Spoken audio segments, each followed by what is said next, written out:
Hey friends, my name is Calyx. I'm not your average NB, and welcome back to my channel. And I'm doing another Reddit video. Ugh. And of course, I'm yawning right away. I have a bunch of saved posts here, and I'm gonna start with this first one is from r/slash am I the asshole? Am I the asshole for not calling out of work for this? So I just recently got hired at a new job a little over a week ago. Well, when I got hired, I said that I had complete availability through September and that I wouldn't need time off for anything. Well, my mother-in-law bought tickets to a sports game when she was drunk, and I told her to get the insurance or whatever so that she could refund my ticket if I ended up being scheduled. She said that she'd figure it out if I couldn't go and then purchased everyone's tickets. Well, surprise, surprise, I got scheduled for work that day and told her I cannot attend the game. She asked me if I'm willing to call out sick because this sports team and stadium are very important to her, but I feel like she's just trying to guilt me. I know I probably won't be punished or penalized for calling out for one day, but I simply don't feel comfortable doing something like this so soon after starting a new job. Finally, after being asked about it for the third time, I told her I absolutely will not be going because I don't want to call out of work and that I don't feel bad because she did something unwise while drunk even though I told her to make my ticket refundable. Now she just keeps bringing it up and how sad she is that the whole family won't be together. I feel pretty justified with my stance, but I want to see what others think.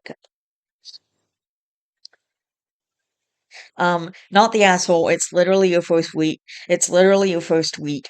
Imagine you called in sick and then someone saw you on the Jumbotron, lol. Was coming through to comment the same thing. Like, have we learned nothing from Coldplay? Don't do it. Not the asshole. I find it a little bit ironic that she said you should call out sick because the game is very important to her, but your job and performance is obviously very important to you. And correct me if I'm wrong, but it sounds like other people are going, so she won't even be attending alone. Plus, the fact that she keeps bringing it up is totally manipulative behavior. You absolutely have the right to say no to your mother-in-law. Ugh, ugh, mm. Not the asshole, and it's not even about whether it would be a bad idea to call it work for that. P.S. It would be. You decided you wouldn't want to miss work. You clearly told her that you might not be able to go to this game. She bought the ticket anyway, and now you are telling her that, lo and behold, you can't go. She has no grounds to complain. Not the asshole. Good for you for not risking your new job for a frivolous reason. Mother-in-law needs to grow the fuck up. Not the asshole. She's being manipulative. A sports team and stadium are very important to her. Your new job is very important to you. She's a child. You did nothing wrong. I hope your spouse is supporting you. I'm laughing because this situation is ridiculous. Priorities, people. Is mother-in-law constantly drunk? She must be always drunk when saying these incredibly stupid things about a stadium and a sports team being more important than her son-in-law being seen as reliable and true to his word in his brand new job. Shaking my damn head all over the place here, not the asshole. Hmm. Alright, I'm not sure what makes them think it's a guy. They never mentioned that they're a guy. Anyway. Ugh. Okay. Oh my god. Anyway, it doesn't matter. Mm. This next one is from r/slash what should I do? Pregnant with dead boyfriend's baby. I'll try to make this short for everyone. Throwaway account for privacy reasons. I, a 24 female, have been dating a guy, 25 male, we'll call Gabe for 3 years, plus a year in high school. We reconnected at uni. I am close with his family and particularly his mother. Last month he passed away unexpectedly in a motorcycle accident. We are all devastated, of course, and heavily grieving. I'm still very much processing it all, to be honest. I realized last week my period was late, but I chalked it up to all the stress and emotions. I threw up today, though, and took a pregnancy test, and it came back positive. Gabe and I were not open to having kids until we were much older, if even then. If he was alive, I would be opting to abort. However, with the circumstances, I don't know if I could go through with that. This baby is the last living piece of him. That being said, I am in no position to have a baby, nor do I want one. But Gabe was an only child. His mom and I have been even closer since his passing. I wouldn't be opposed to carrying this baby to term and then giving it to her if that was something she wanted. But is that something I should even offer? It just feels like such a huge thing to ask someone who's grieving their child. And if she doesn't want it, knowing the next option is abortion, I feel like it would put so much pressure on her to go through with it. That being said, I don't know if I could get an abortion and live with the guilt of not telling her and taking away that last piece of her son and her only chance for a grandchild. I don't even know how to process aborting his child, but I know I can't keep it. I'm also worried if I tell her I could miscarry and cause even more grief. If I tell her that, I could miscarry and cause even more grief. What should I do, Reddit? Should I tell her? Keep it to myself? I need to decide soon as my state doesn't allow abortion after a pretty early period. This is truly eating me up inside. I don't know how to grieve and handle this at once. Oh, OP, this is an agonizing decision, and I'm so sorry you're going through this. That said, if you do choose to have this baby, you can file for Social Security for him slash her. Children are eligible to collect their deceased parent's security under many circumstances until they are 18 if you live in the US. I'm only saying this because all parents need support and some need more than others. And then OP says, I did not know this. Thank you for bringing this to my attention. Thank you so much for bringing this to my attention. It's called survivor's benefits, and you might even be eligible while you're pregnant. You should look into it if you're going to keep the baby. Yes, my father received this as my mother passed when I was 8. We got about $1,900 a month until I was 18 or graduated high school. Wow, $1,900, huh? I'm glad people going through that situation get some truly solid support. I kind of just expected it to be much smaller. Yeah, isn't the monthly payout for having a foster kid only like, I don't know, $785 or somewhere around there, like less than $800? I'm not sure exactly how much, but I think less than between 700 and $800, I'm pretty sure, if I remember correctly. It depends on what the deceased paid into Social Security. My son gets survivor's benefits and gets a decent amount because his dad worked hard and paid in a lot of money to Social Security. I think the bare minimum they pay is like $500. Also, if more than one dependent of the deceased is getting benefits, it will be less than what an only child would get. Significantly less, I believe. 1900 is rare. I only get 800 a month after several years of coal increases, COL increases. I don't know what that means. High paying job or lots of SSI credits could be why it's 1900. Yes, I received survivor's benefits and my brother and I combined got around $4,000 a month. It definitely helped my mom, who was a stay-at-home mom and had another child to raise. It's about $1,100 a month. Not exactly livable of an income to help you and an infant, but it's something. Myself and my siblings collected after our mom passed. Fairly easy to file for with death certificate paternity test. You may have issues here with proving the baby is his through family testing. I don't know. Um, the amount varies dependent on deceased parents' earnings. They'll do a DNA test with his mom and the baby to prove the baby is his. Yeah. Okay. Wait, what? I'm okay, whatever. Super good to know. I was thinking it was a flat rate. Looks like it's not. It may not be much for OP then, given the age. My son gets $890 from his mom. You deserve this if it is your decision. If it is your decision to keep the baby, I don't envy your decision. Oh, yeah. Um, so I don't know what they should do in that situation. I mean, I'd keep the baby, but I'd only not keep the baby if it was like if I got it from if I got pregnant from like being sexually assaulted or something. That was the only situation in which I wouldn't keep the baby. If I just, got pregnant randomly, I would keep the baby. I wouldn't want to abort the pregnancy. But, that's I don't know. Anyway, this next one is also from r slash am I the asshole? And am I the asshole for calling my partner a dick and refusing to clean to her crazy high standards? And this one is marked as this person being the asshole. My partner and I have been together for 3 years. We've had a few run-ins about the cleaning. I'd say I am a clean and tidy guy, but don't get fussed about the odd thing lying around. My partner is extremely clean, and anything lying around, she says, causes her brain to stay active. For example, kitchen spray on the kitchen side or some washing up on the kitchen side. We devised a rota where our jobs are completely separate to try and avoid further issues. My jobs are feed the cats, three of them and all different needs. Manage and pay all bills. We separate 50-50. Clean the cat litters for two of them. Wait, what? Two of them? Or do you mean you have two litter boxes for three cats? Because you're not only cleaning up two of the cat's litter boxes, obviously. Okay. Anyway, I'm assuming they just meant two litter boxes and it was phrased weird. Wash up, hoover, empty bins, put bin out on bin day. I'm assuming this is a post from someone from the UK because these are all UK words. But anyway. Um, Edit, we show cooking and shopping. Um, we agreed this is fair and about 50% of the workload. I actually think mine is a bit more. Anyway, yesterday she comes home after I've had a day off work. We both work full-time hours.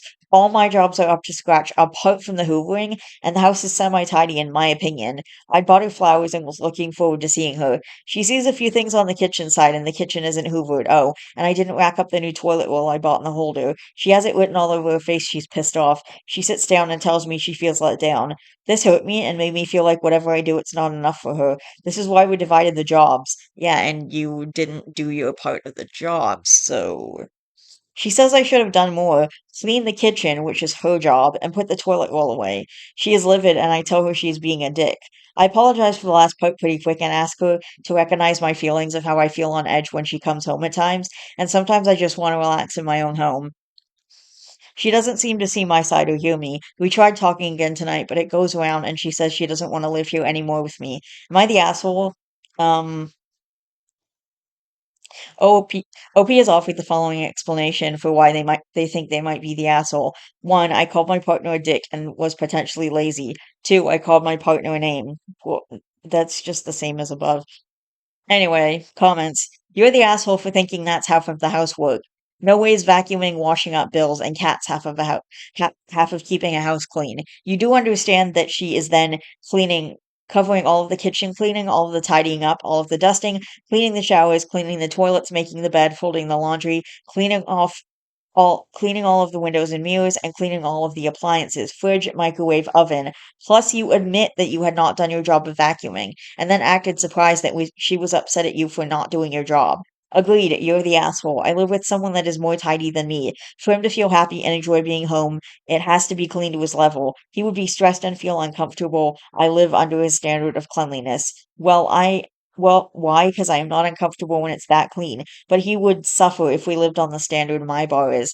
I'm a clean person, don't get me wrong, but he can't stand a sink full of dishes. Mine is not far off from his, but I do the extra because I care for my partner. Edit, I apparently forgot to write part of the second sentence. It makes more sense now. This. My wife needs things a lot tidier than I do. There are certain compromises that we've come to, certain spaces I can keep in my preferred chaos, but yeah, I do the bits of the housework we agree that I take on and to the agreed standard because that's how I show my partner I love and respect them. OP should read this article. What is this? Oh, this is from HuffPost.com. He divorced me because I left dishes in the sink. Okay, let's leave Reddit for a second and read this. I want to read. Okay, and the tagline is it wasn't a big deal to me when I was married, but it was a big deal to her. Okay. And there's a lot of dishes. It seems so unreasonable when you put it that way. My wife left me because I sometimes leave dishes by the sink. It makes her seem ridiculous and makes me seem like a victim of unfair expectations.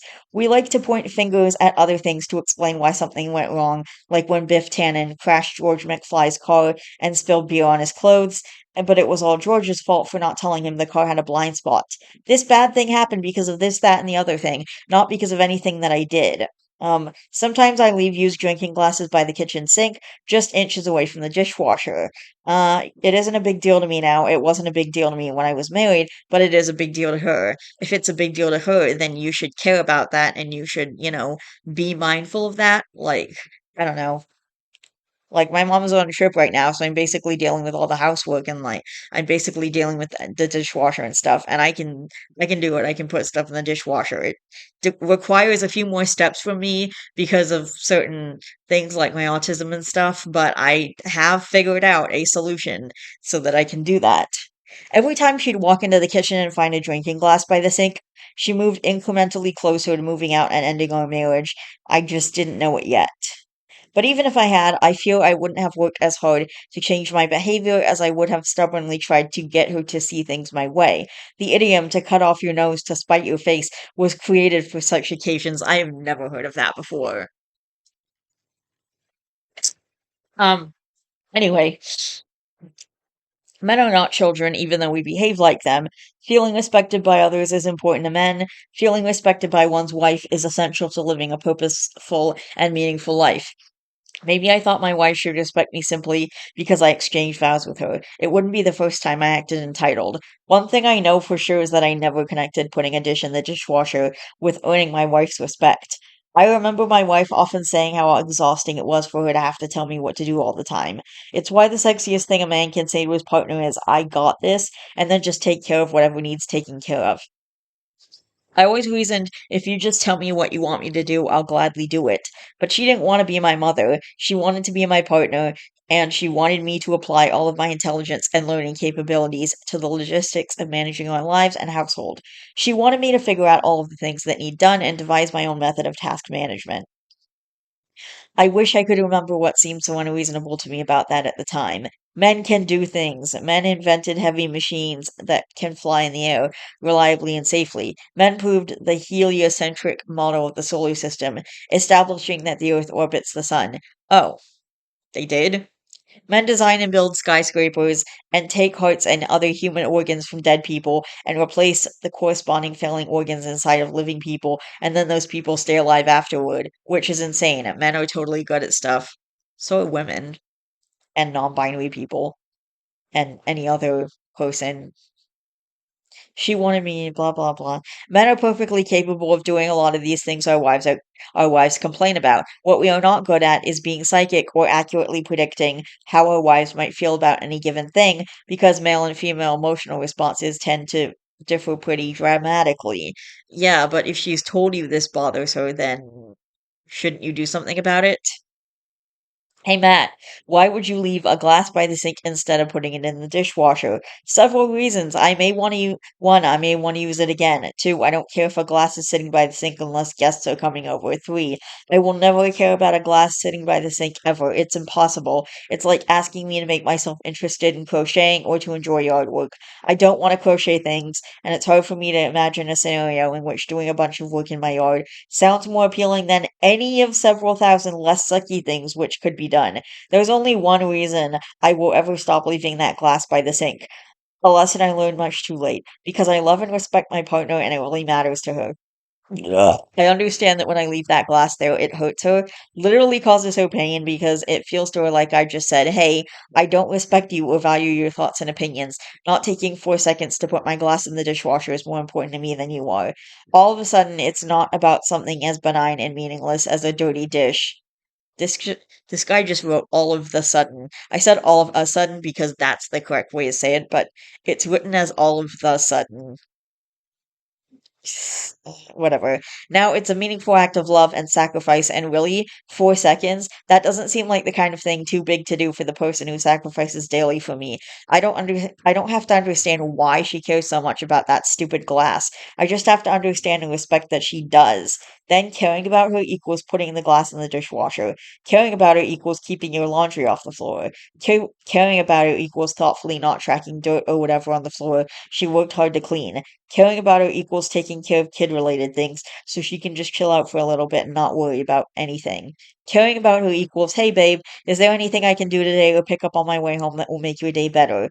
Caring about her equals a million little things that say I love you more than speaking the words ever can. Yes, it's that simple. The man capable of that behavioral change, even when he doesn't understand her or agree with her thought process, can have a great relationship. Men want to fight for their right to leave that glass there. It might look like this. Eat shit, wife, we think. I sacrifice a lot for you, and you're going to get on me about one glass by the sink. That little bullshit glass that takes a few seconds to put in the dishwasher, which I'll gladly do when I know I'm done with it. It's is so important to you that you want me to give a crap about it. You want to take an otherwise peaceful evening and have an argument with me and tell me how I'm getting something wrong over failing you over this glass. Over after all the big things I do to make our life possible, things I never hear a thank you for and don't ask for. You're going to elevate a glass by the sink into a marriage problem? I couldn't be that petty if I tried. And I need to dig my heels in on that one. If you want that glass in the dishwasher, put it in there yourself without telling me about it. Otherwise, I'll put it away when people are coming over or when I'm done with it. This is a bullshit fight that feels unfair, and I'm not just going to bend over for you. The man does not want to divorce his wife because she's nagging him about the glass thing, which he thinks is totally irrational. He wants her to agree with him that when you put life in perspective, a glass being by the sink when no one is going to see it anyway, and the solution takes 4 seconds, is just not a big problem.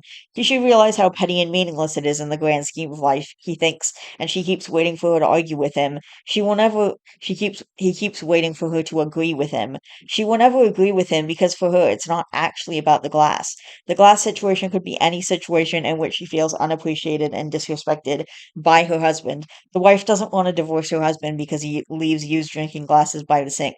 She wants to divorce him because she feels like he doesn't respect or appreciate her, which suggests he doesn't love her, and she can't count on him to be her lifelong partner. She can't trust him. She can't be safe with him. Thus, she must leave and find a new situation in which she can feel content and secure. Okay, hang on. I have to check something. Sorry, but I have an Instacart order that I have to check up on and make sure everything's going the way it should. Um, no, my order. Okay, yeah, all right. Yeah, nothing's happening with it. It's gonna get here between 8:07 and 9:17, so I gotta just keep an eye on that and like make sure that I can do what I need to do. All right. I'm gonna just scroll through this. I'd like. Okay. In theory, the man wants to fight this fight because he thinks he's right, and I tend to agree with him. The dirty glass is not more important than marital peace. If his wife thought and felt like him, he'd be right to defend himself. Unfortunately, most guys don't know that she's not fighting about the glass. She's fighting for acknowledgement, respect, validation, and his love. If he knew that, if he fully understood the secret she has never explained to him in a way that doesn't make her sound crazy to him, causing him to dismiss it as an inconsequential passing moment of emo-ness, and that this drinking glass situation and all similar arguments will eventually end his marriage, I believe he would rethink which battles he chose to fight, and would be more apt to take action doing things he understands to make his wife feel loved and safe. I think a lot of times wives don't agree with me. They don't think it's possible that their husbands don't know how their actions make her feel because she has told them, sometimes with tears in her eyes, over and over and over and over again, how upset it makes her and how much it hurts. That's exactly how I feel with my mom and, telling her, hey, mom, don't do that. It upsets me or that's going to set me off or blah, blah, blah, whatever I'm saying to her. And then she does it again. And this is important. Telling a man something that doesn't make sense to him once or a million times doesn't um doesn't make him know something. Right or wrong, he would never feel hurt if the same situation were reversed, so he doesn't think his wife should hurt. His wife should hurt. I never get upset with you about things you do that I don't like, men reason, as if their wives are intentionally choosing to feel hurt and miserable. When you choose to love someone, it becomes your pleasure to do things that enhance their lives and bring you closer together rather than ashore. It's not son of a bitch, I have to do this bullshit thing for my wife again. It's I'm grateful for another opportunity to demonstrate to my wife that she comes first and that I can be counted on to be there for her and needn't look elsewhere for happiness and fulfillment. Once someone figures out how to help a man equate the glass situation, which does not and will never affect him emotionally, with deeply wounding his wife and making her feel sad, alone, unloved, abandoned, disrespected, afraid, etc., once men really grasp that and accept it as true, even though it doesn't really make sense to them, everything changes forever. Okay? And that's the end of the article. Yeah, OP, you're the asshole. I don't get why it's a big deal to learn new life skills and up your cleaning game. Sounds like a pretty low effort thing to make your part seems like a pretty low effort thing to make your partner happy. Putting things away when you are done with it makes sense, right? Ugh. Maintaining cleanliness so things don't get out of control is a really good skill to have. It's not perfectionist or absurd. Also, OP, she isn't mad at you for leaving the cleaner out on the table. She's mad at you for making more work for her. What if she decided to dump a whole box of Cheerios on the floor before you vacuumed? Adults put their stuff away and consider other people's feelings and comfort levels without mocking them. I laughed so hard when he said that he does over half the housework. Such a load of bull. But there are two litter boxes slash S, and the cats eat different meals slash S, which means sarcasm, by the way. He's the only man in the world with picky cats. I look forward to the tear-jerking memoir. It could be for health reasons as far as the cats go. Yeah, I remember my sister had when I moved in with my sister and lived with her for the brief time that I did. She had this cat that was like really fat. She got it from the shelter, and the cat was like really fat. So it was on a diet, and the cat was having diet food. So like they had to feed it special food.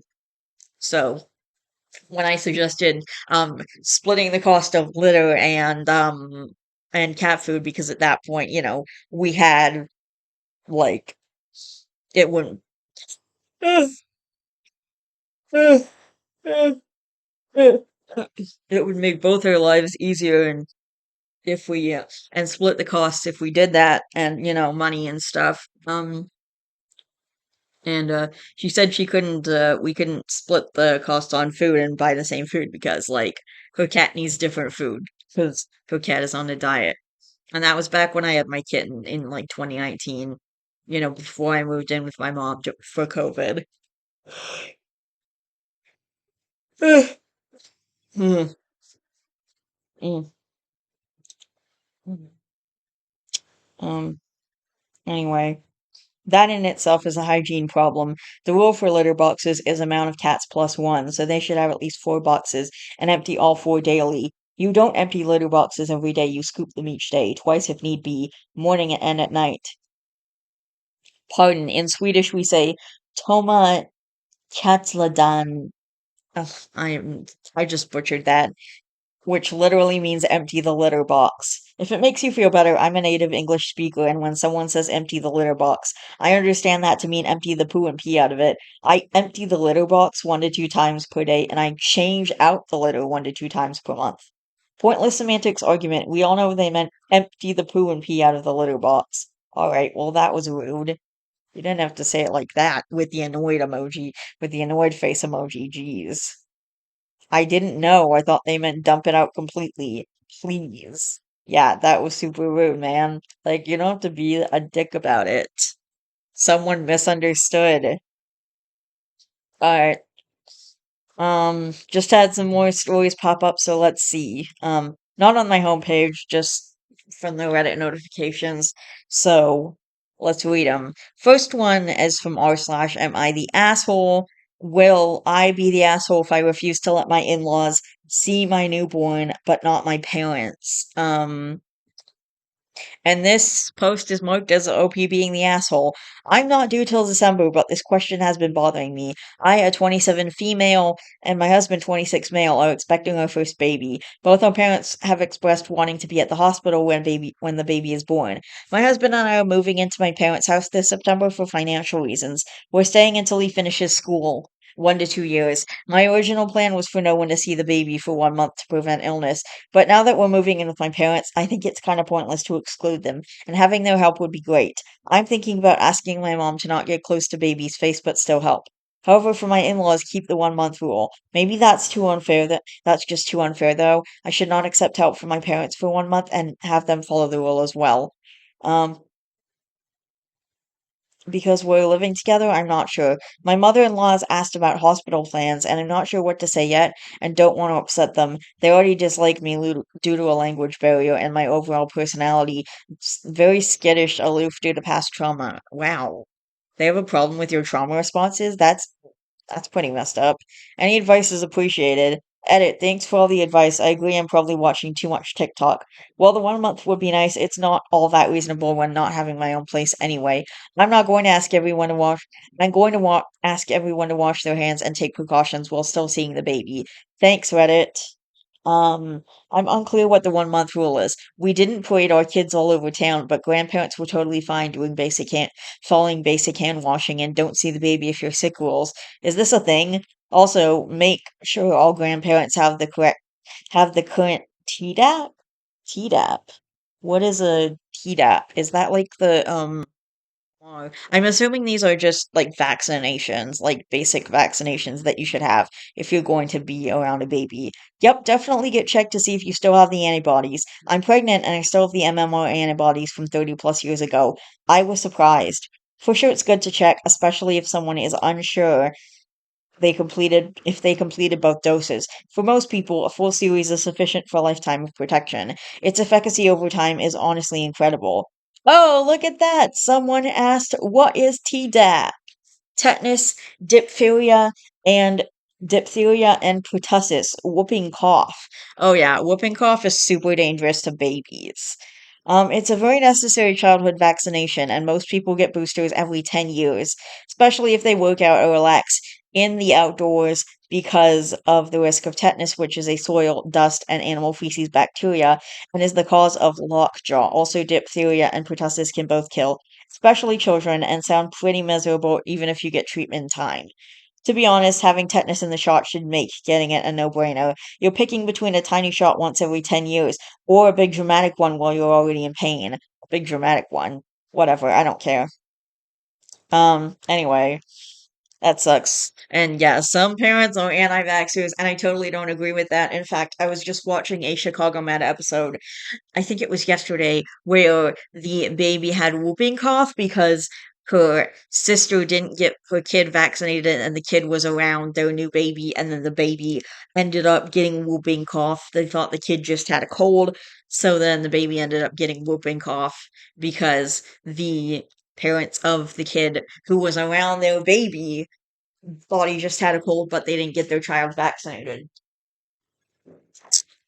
because I don't know, some science baloney reason. To be honest, having tetanus in the shot, blah, blah, blah. I'm glad to see someone talking about this. My sister in law has been pushed back against getting both the Tdap and flu shot when my husband asked, since she was going to visit when my daughter was a little over a month old. As you can imagine, this caused all kinds of problems. She also refused the COVID vaccine and said that she wouldn't force someone else to put something they didn't want into their body. All of this was to protect our daughter, of course. I thought I'd somewhat gotten over this, yet it's getting me so fired up right now thinking about it.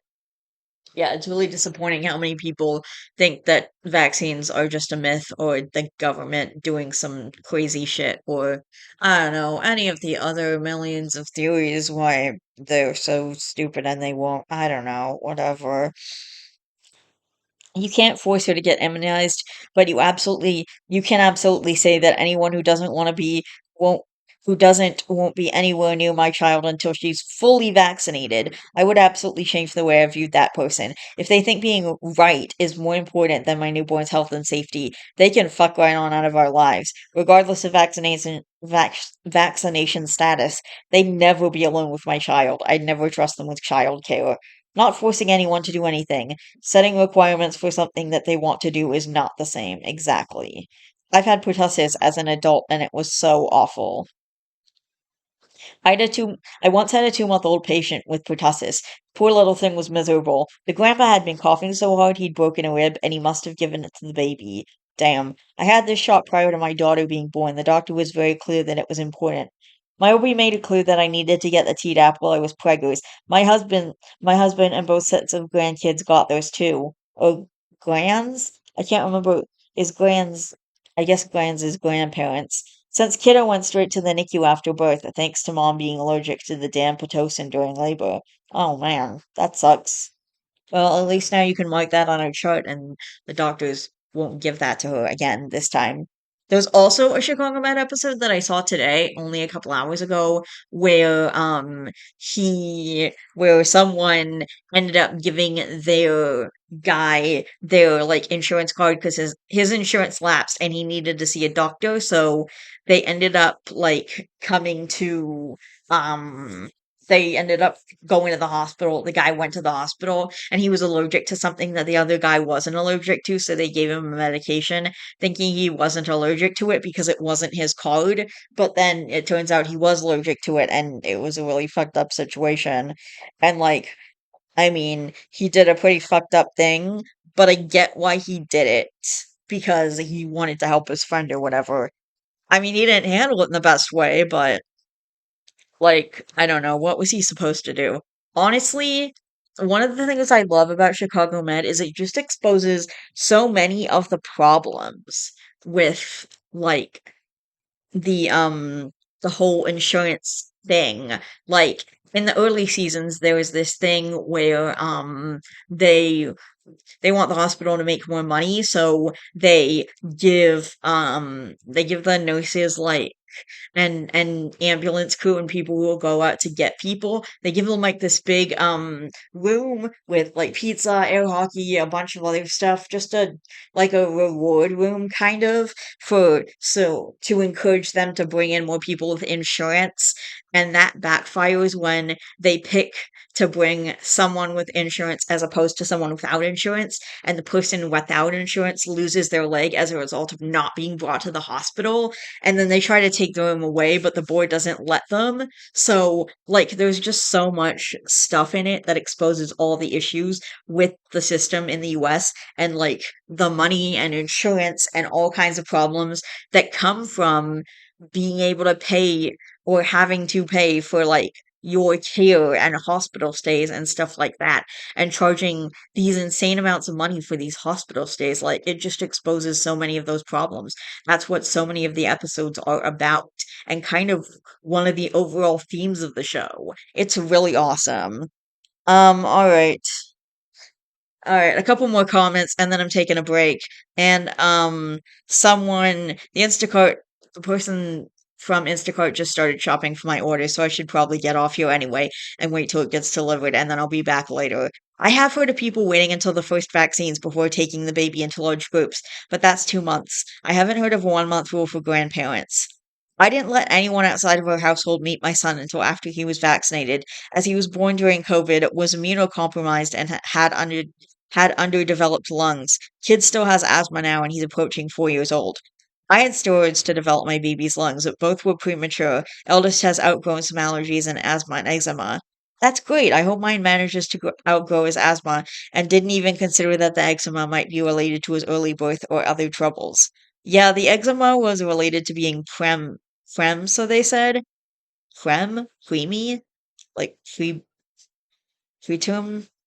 I don't know, So they said, same with allergies, eggs, strawberry nuts, but the nut allergy has stayed. He's 16 now and retested last summer. He had special leggings and vest for his skin, which came in handy when he got chicken pox. Waters broke at 32 weeks and he came at 34 weeks. They gave me 2 weeks to have him naturally, scans every 3 days and traces every 2 days. He's now a tall 16-year-old after a big old growth spurt 2 years ago. Alright. Alright, that's it for now. I'm just gonna like come. Oh God. Alright, I'm gonna get out of here for now. I'll try and be back later and do more. So, see you.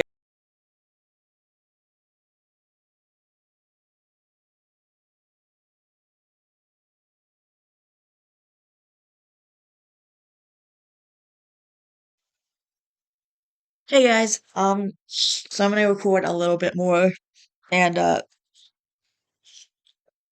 something popped up on my homepage from r/just no truth, and the title is "Haven't Seen Someone This Insufferable for a While," and it links to an outside post that comes from r/just no mother-in-law.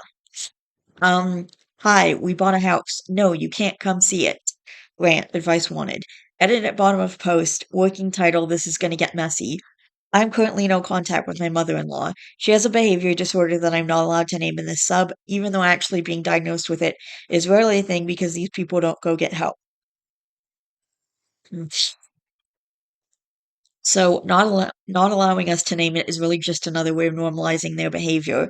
What's this soapbox doing here and why am I standing on it? Weird. Anyway, husband is very supportive. He also finds her insufferable but won't go completely no contact because he can't handle the guilt. She's raised him alone and he's all she has. I get that as long as he doesn't force contact on me, which he doesn't, it's fine. We also have an 11-year-old son, more on that later. Just no mother-in-law is allowed in my house. It has progressed over the past decade. since my son was born, from only allowed one overnight, only allowed for the day, only allowed when I'm not here. Why should I have to leave? She's not allowed at all. Again, there have been some tense conversations as it has escalated, but we've worked through them and husband is supportive. Why isn't she allowed? Why am I no contact? The first time we met, she swept into my then boyfriend's house. She owned it, but he lived there during college.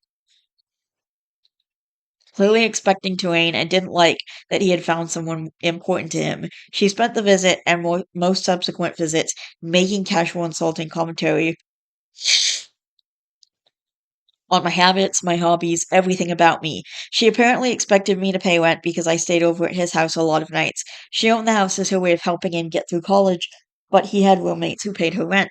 I didn't find this out until just a few years ago when dear husband called her on her behavior towards me. Her response was, "Well, I didn't think she was that important to you. I didn't think she'd be around that long." The casual insults stopped when we got married. But she makes everything about her. My wedding was about her, having my son was about her, every visit was about her.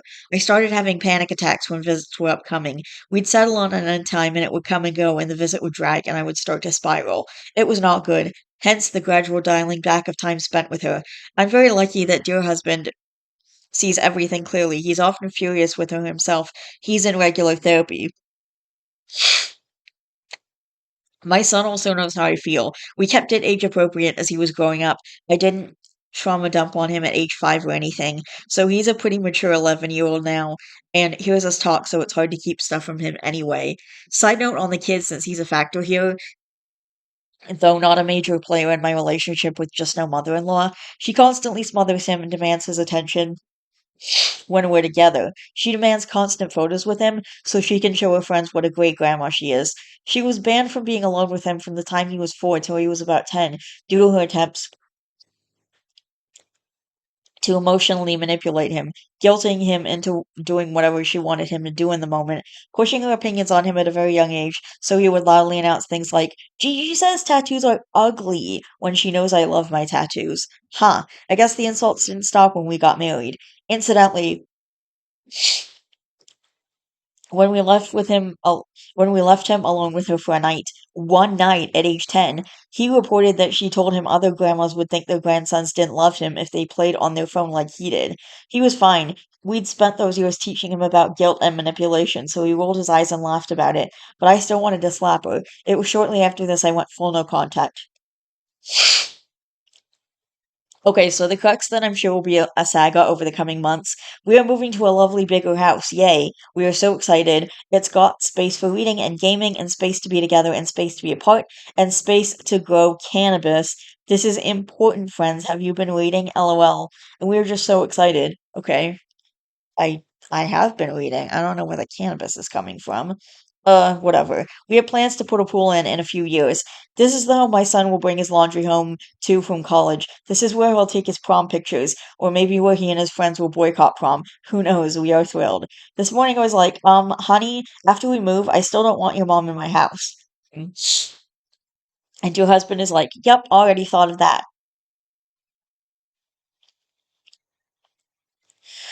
And we will deal with that later, because here's what's going to happen. Hello, just no mother-in-law. Oh, not much, except we bought a new house. Yeah, we're excited. No, you can't come visit or see it. Except it'll be to your husband having the conversation.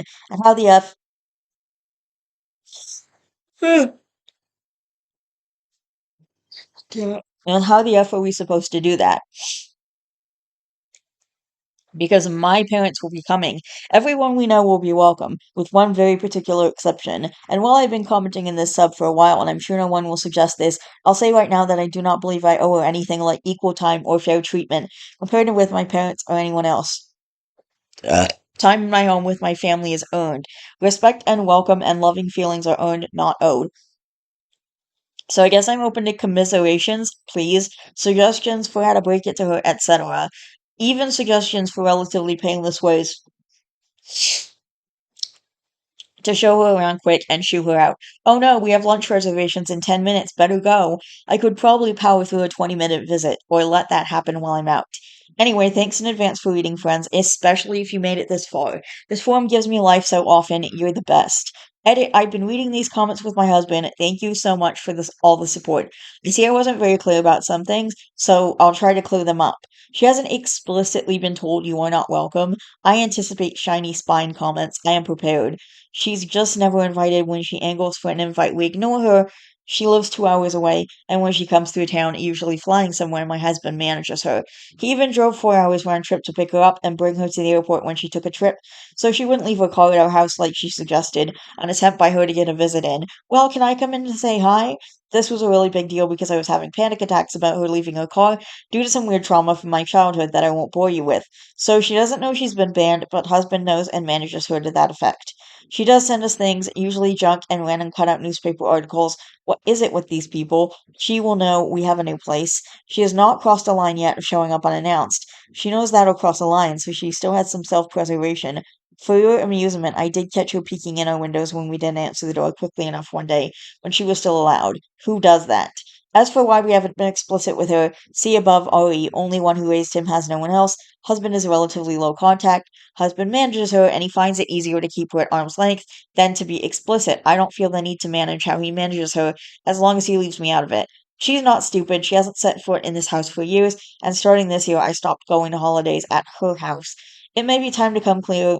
I know it's dear husband's job to manage her, and I reserve the right to make him do that whenever I want, but I may handle that myself. Look, I haven't been comfortable with you for years. That has to have been obvious, and that hasn't changed just because we bought a house. I'm past the point where her opinion matters to me, so I don't have anything to lose. All right, let's read some of these comments. Don't tell her you're moving. Put in a forwarding address at the post office. They will forward for 6 months. That gives your husband plenty of time to mention you've moved. It doesn't have to be now. Telling her, congrats on your new house. I also recently bought a house, and in 2 months I will have her first grandchild. No, you can't come here. We're going to introduce the baby to a restaurant, something like that, when he's about 6 months old. Your husband may mention the house casually in some conversation of visits and discuss the subject of visits. Not showing excitement or happiness is important to minimize the fact for her and not sharpen her desire to be part of it. Gray rock always. I think gray rock is a method where you like don't react to stuff that narcissists say or people like that. So I wait, I'm dumb. What is the condition the OP is talking about in the beginning? Narcissist. Okay, why are they not allowed to say that? I don't get it. It doesn't make sense. Whatever works for you and your family is the correct choice. Her wants do not prioritize your needs. If she starts guilt tripping, complaining, and demanding, maybe try this. We are not taking visitors. We have everything we need. My family's needs overrule your wants. Your past behavior reflects on our future accommodations.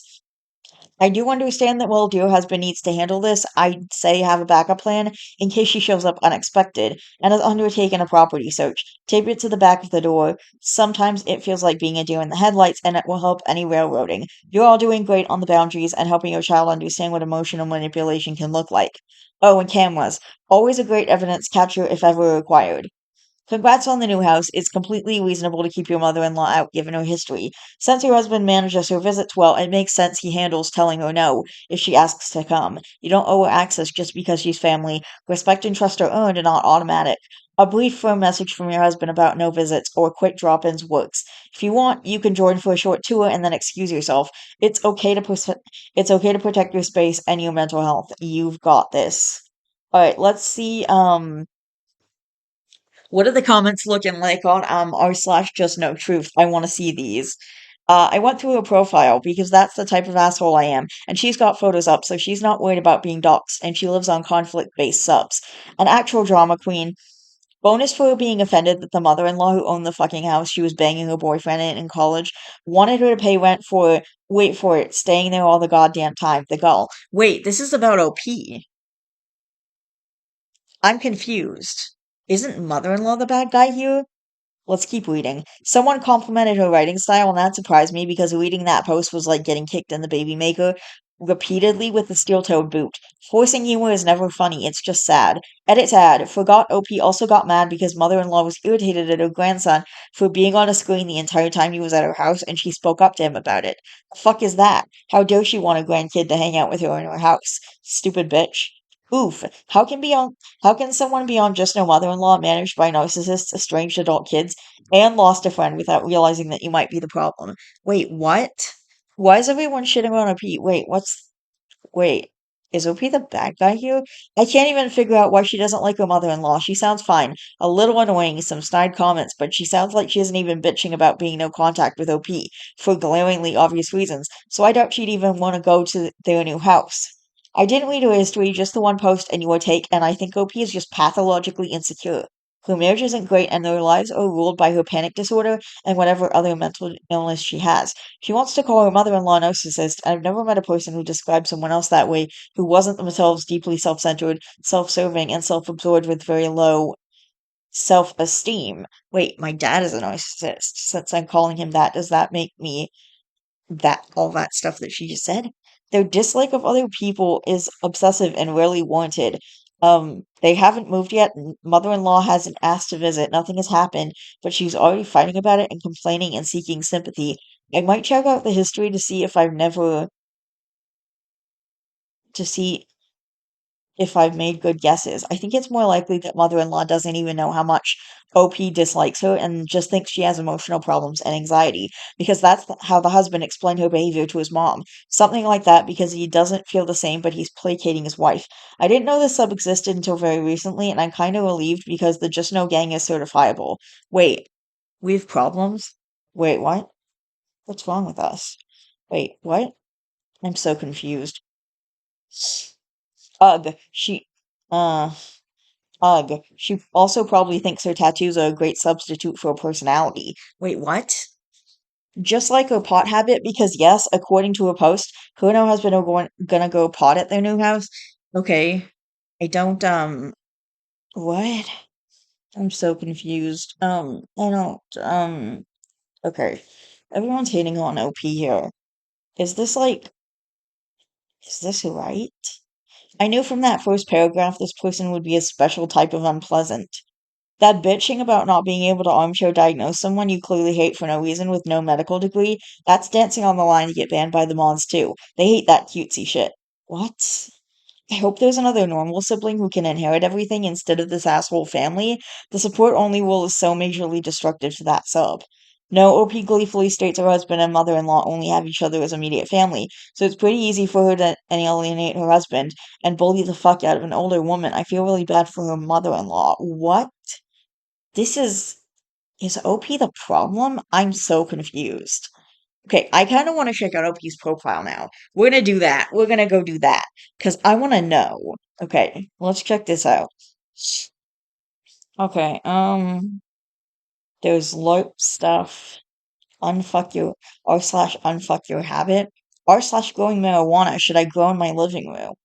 So I'd intended to set my tent up in the basement, but it's a straight up disaster zone, and the idea of cleaning it up enough to set up a tent is overwhelming. We are rearranging our living room, and there's quite a bit of space. There's a sectional couch on one wall, and a wall of windows on the other side with no furniture there. I made a joke about setting up the grow tent on that side, and my husband was totally supportive of the idea. I plan to do a really thorough air filter purifier setup, but I'm a little worried about the smell being overwhelming, especially during the flower stage. Is this a dumb idea? Another factor is that I have an 11-year-old. Exactly.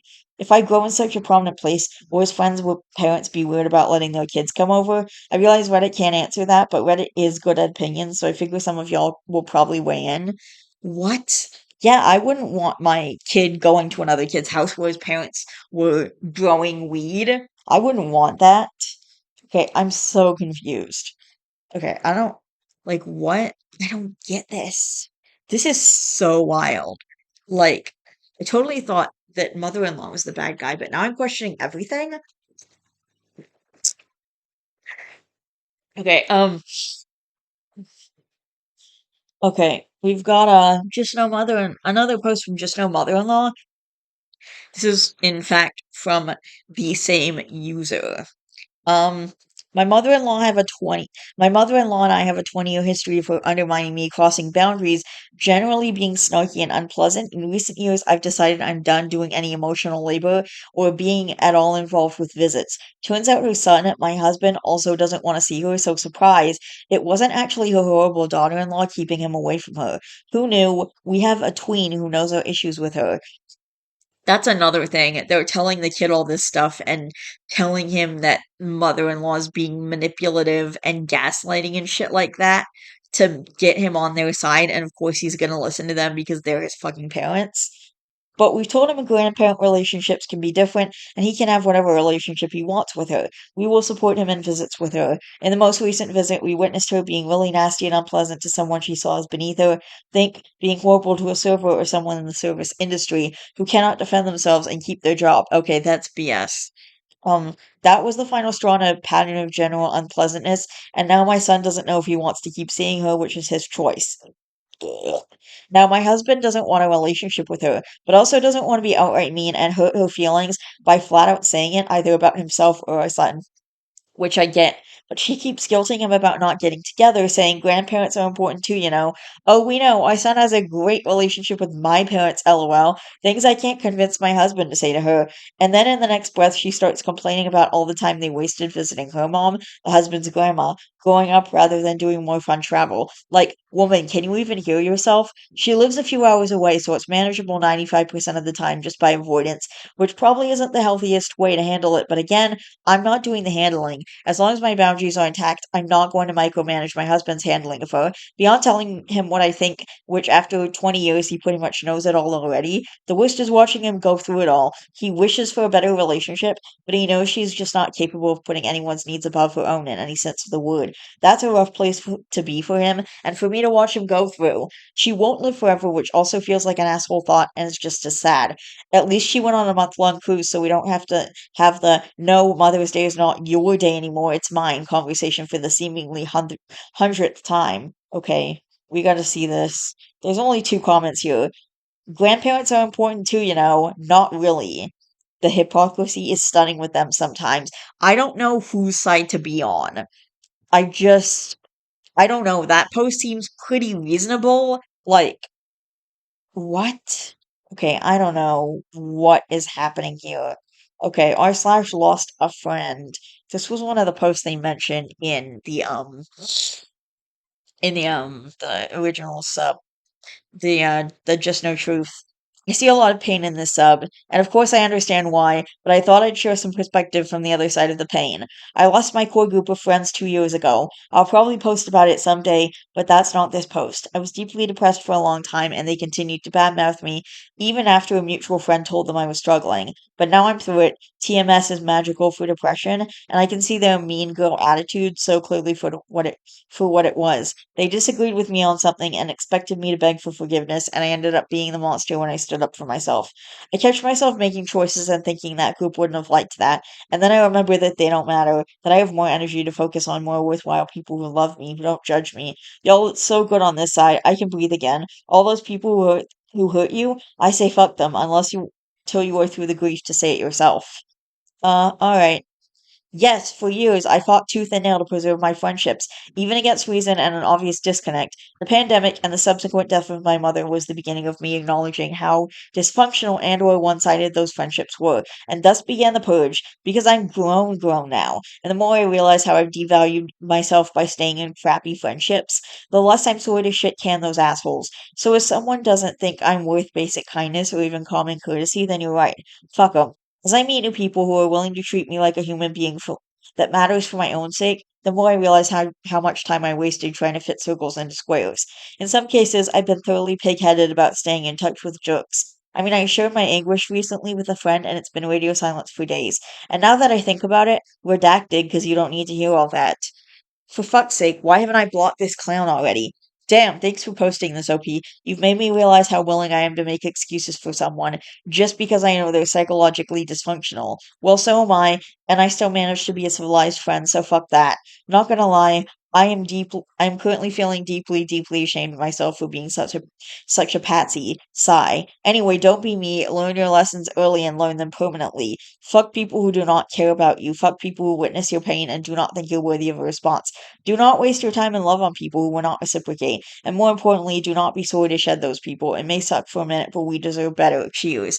I'm not sure exactly. The thing is, we don't know the entirety of what happened. We only know a piece side. We don't actually know the friend side. Like, I want to hear the whole story from both sides and, like, all of the details because this is very vague. This post makes me feel so hopeful. I know everything I'm working through is necessary and should unfold in its own time, but I can't help but anticipate the feeling of moving on someday. I want to breathe fresh air on the other side with you. Okay, I just don't get What's this? Uh, um, ADHD women, Photoshop requests, leopards ate my face, r slash skincare addiction, r slash raised by narcissists.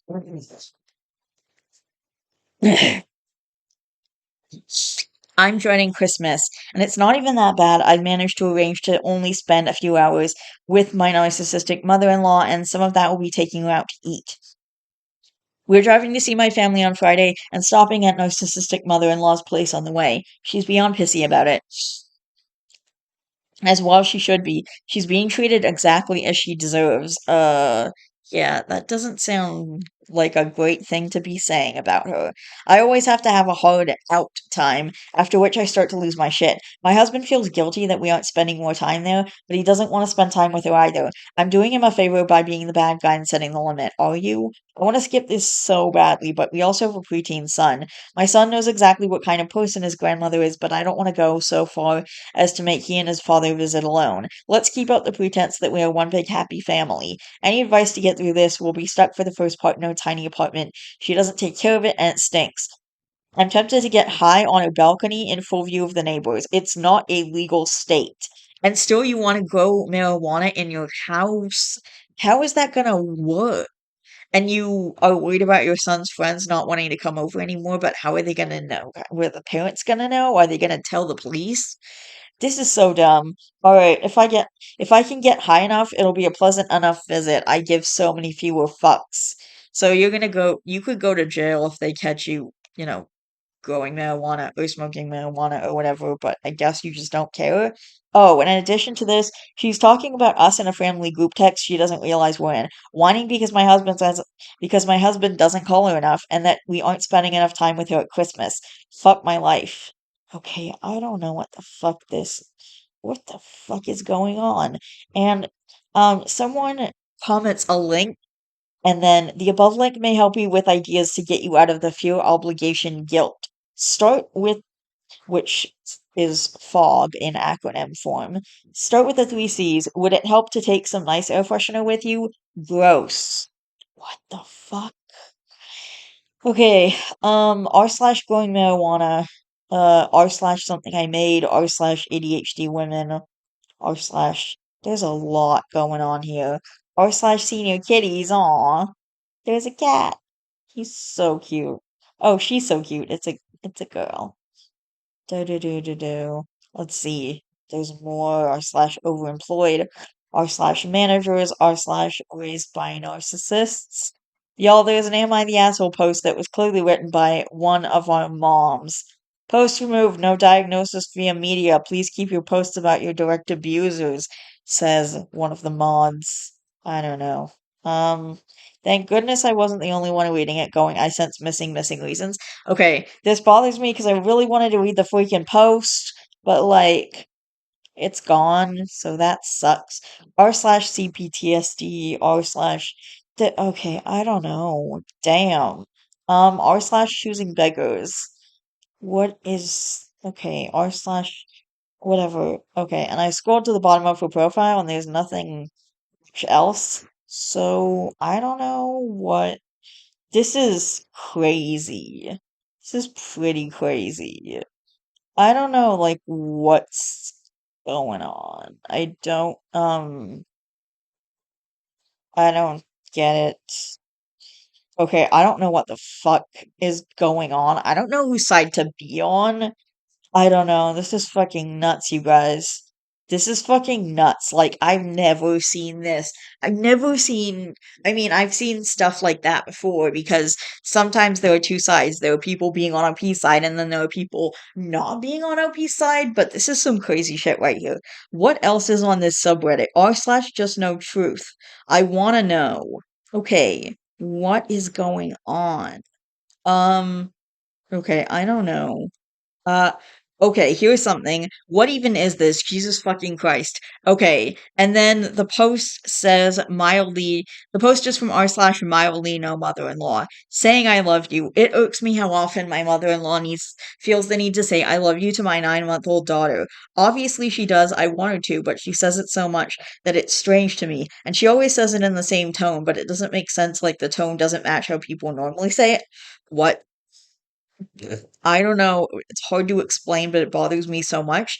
Unrelated, but I don't feel like making a separate post. Does anyone's mother in law do this? Making a big show of getting down on the ground to play with a baby. What is up with that? What is up with this post? I had seen her do it with her other grandkids years ago and thought it was so funny seeing a grown woman in her bougie church clothes awkwardly sit on the ground. Of course, I play with my baby. We sit on her mat together every day, but I wouldn't do it if I was dressed up, lol. It's so easy to just sit in a chair and interact with the kids, especially when my husband and I are standing up watching baby crawl and cheer her on. Now I'm standing up next to my 65-year-old mother-in-law. LMAO.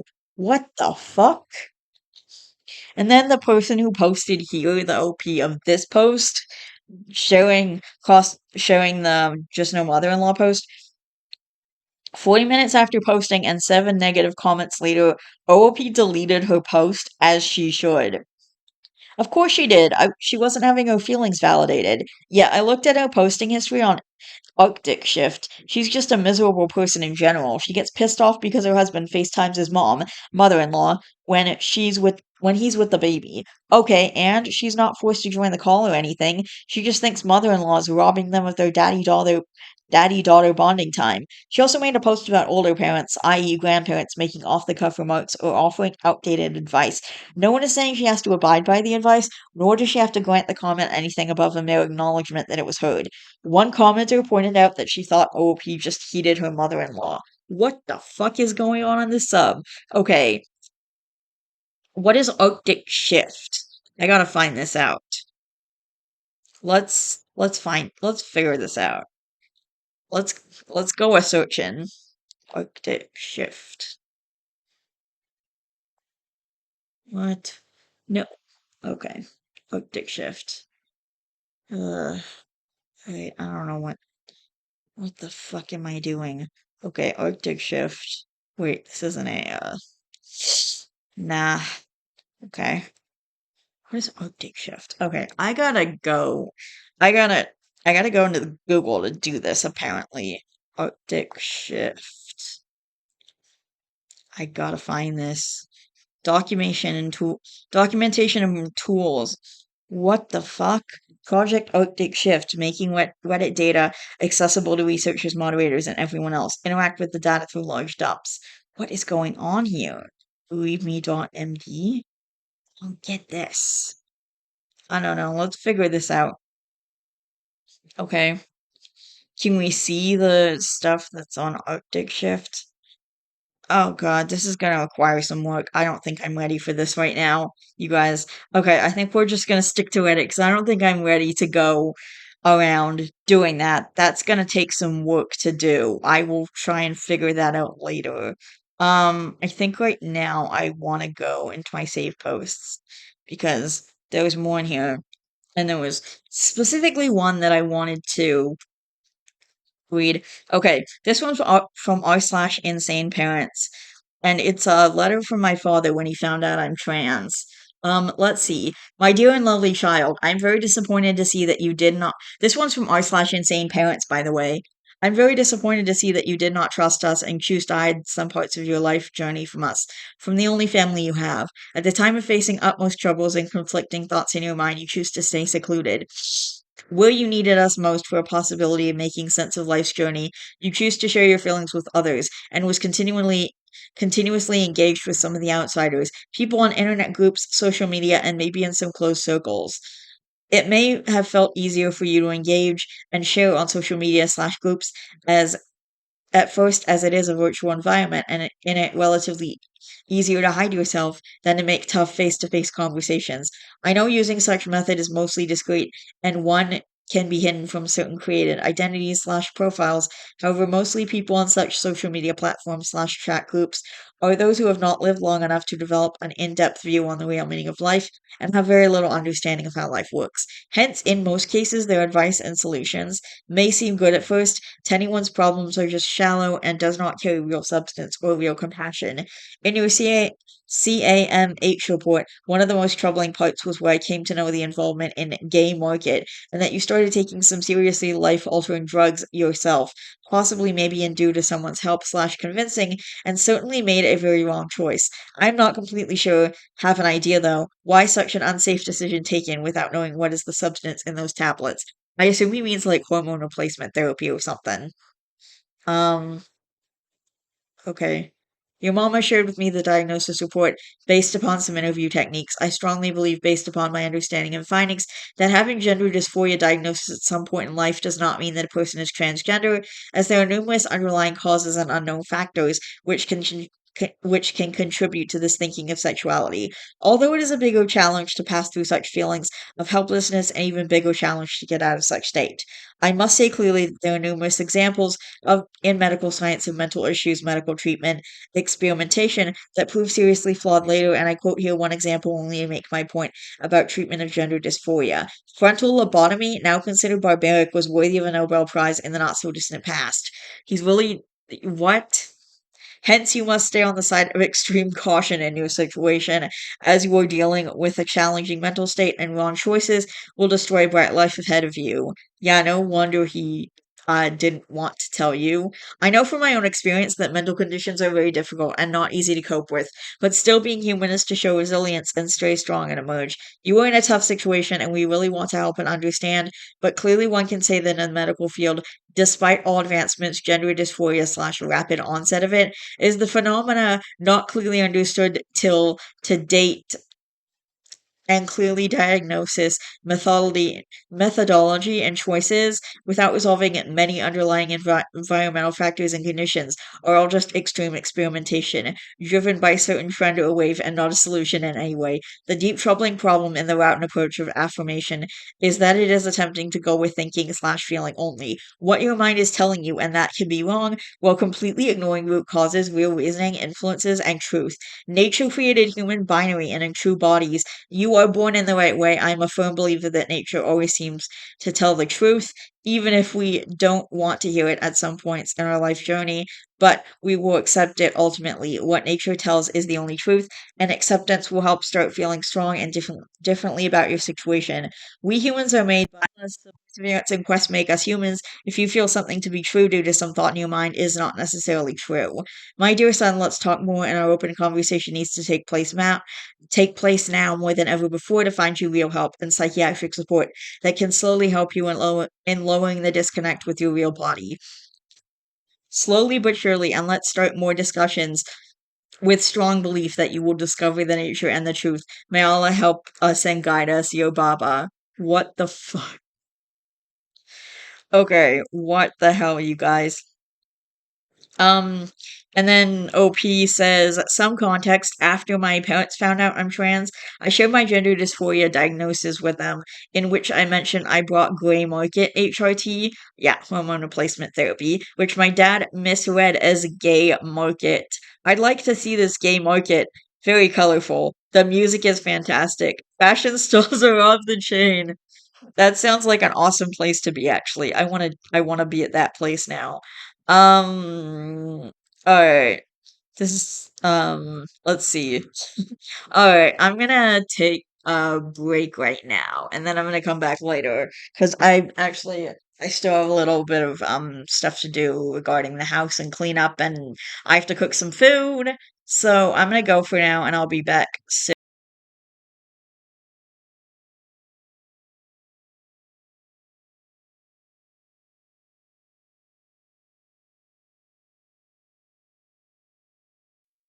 Hey friends. Okay, so I was going through the Just Know Truth subreddit like last night because I was curious. I wanted to know like what exactly this subreddit is. It's basically just people like hating on the OP. So I wanted to read a few of these and like see whose side we should be on, if we should be on OP's side or if we should like not be on OP's side. I thought that would be fun and just like something a little different than what we usually do. It's kind of like an r slash am I the asshole situation, only we judge like whose side we should be on. I mean, that's the same thing we do on r slash am I the asshole. I just changed it. Whatever. It's r slash just no truth. So I saved a few posts. We're gonna go through them. And I think I have one best of Redditor update story that I want to do, and then that's going to be the end of the video for now. And I'll probably upload another video in a couple more days. My mom is going. She's coming home tomorrow, but then she's coming home tomorrow. She's going to be here for literally like at most a few hours. Then she's literally going back out because she has to leave and do another thing, and she has to go to it's the annual school meeting in Toronto for a few days, and she won't be back until Thursday, so that's going to give me more time to record more stuff. So I'll probably have another video out on either Monday or Tuesday.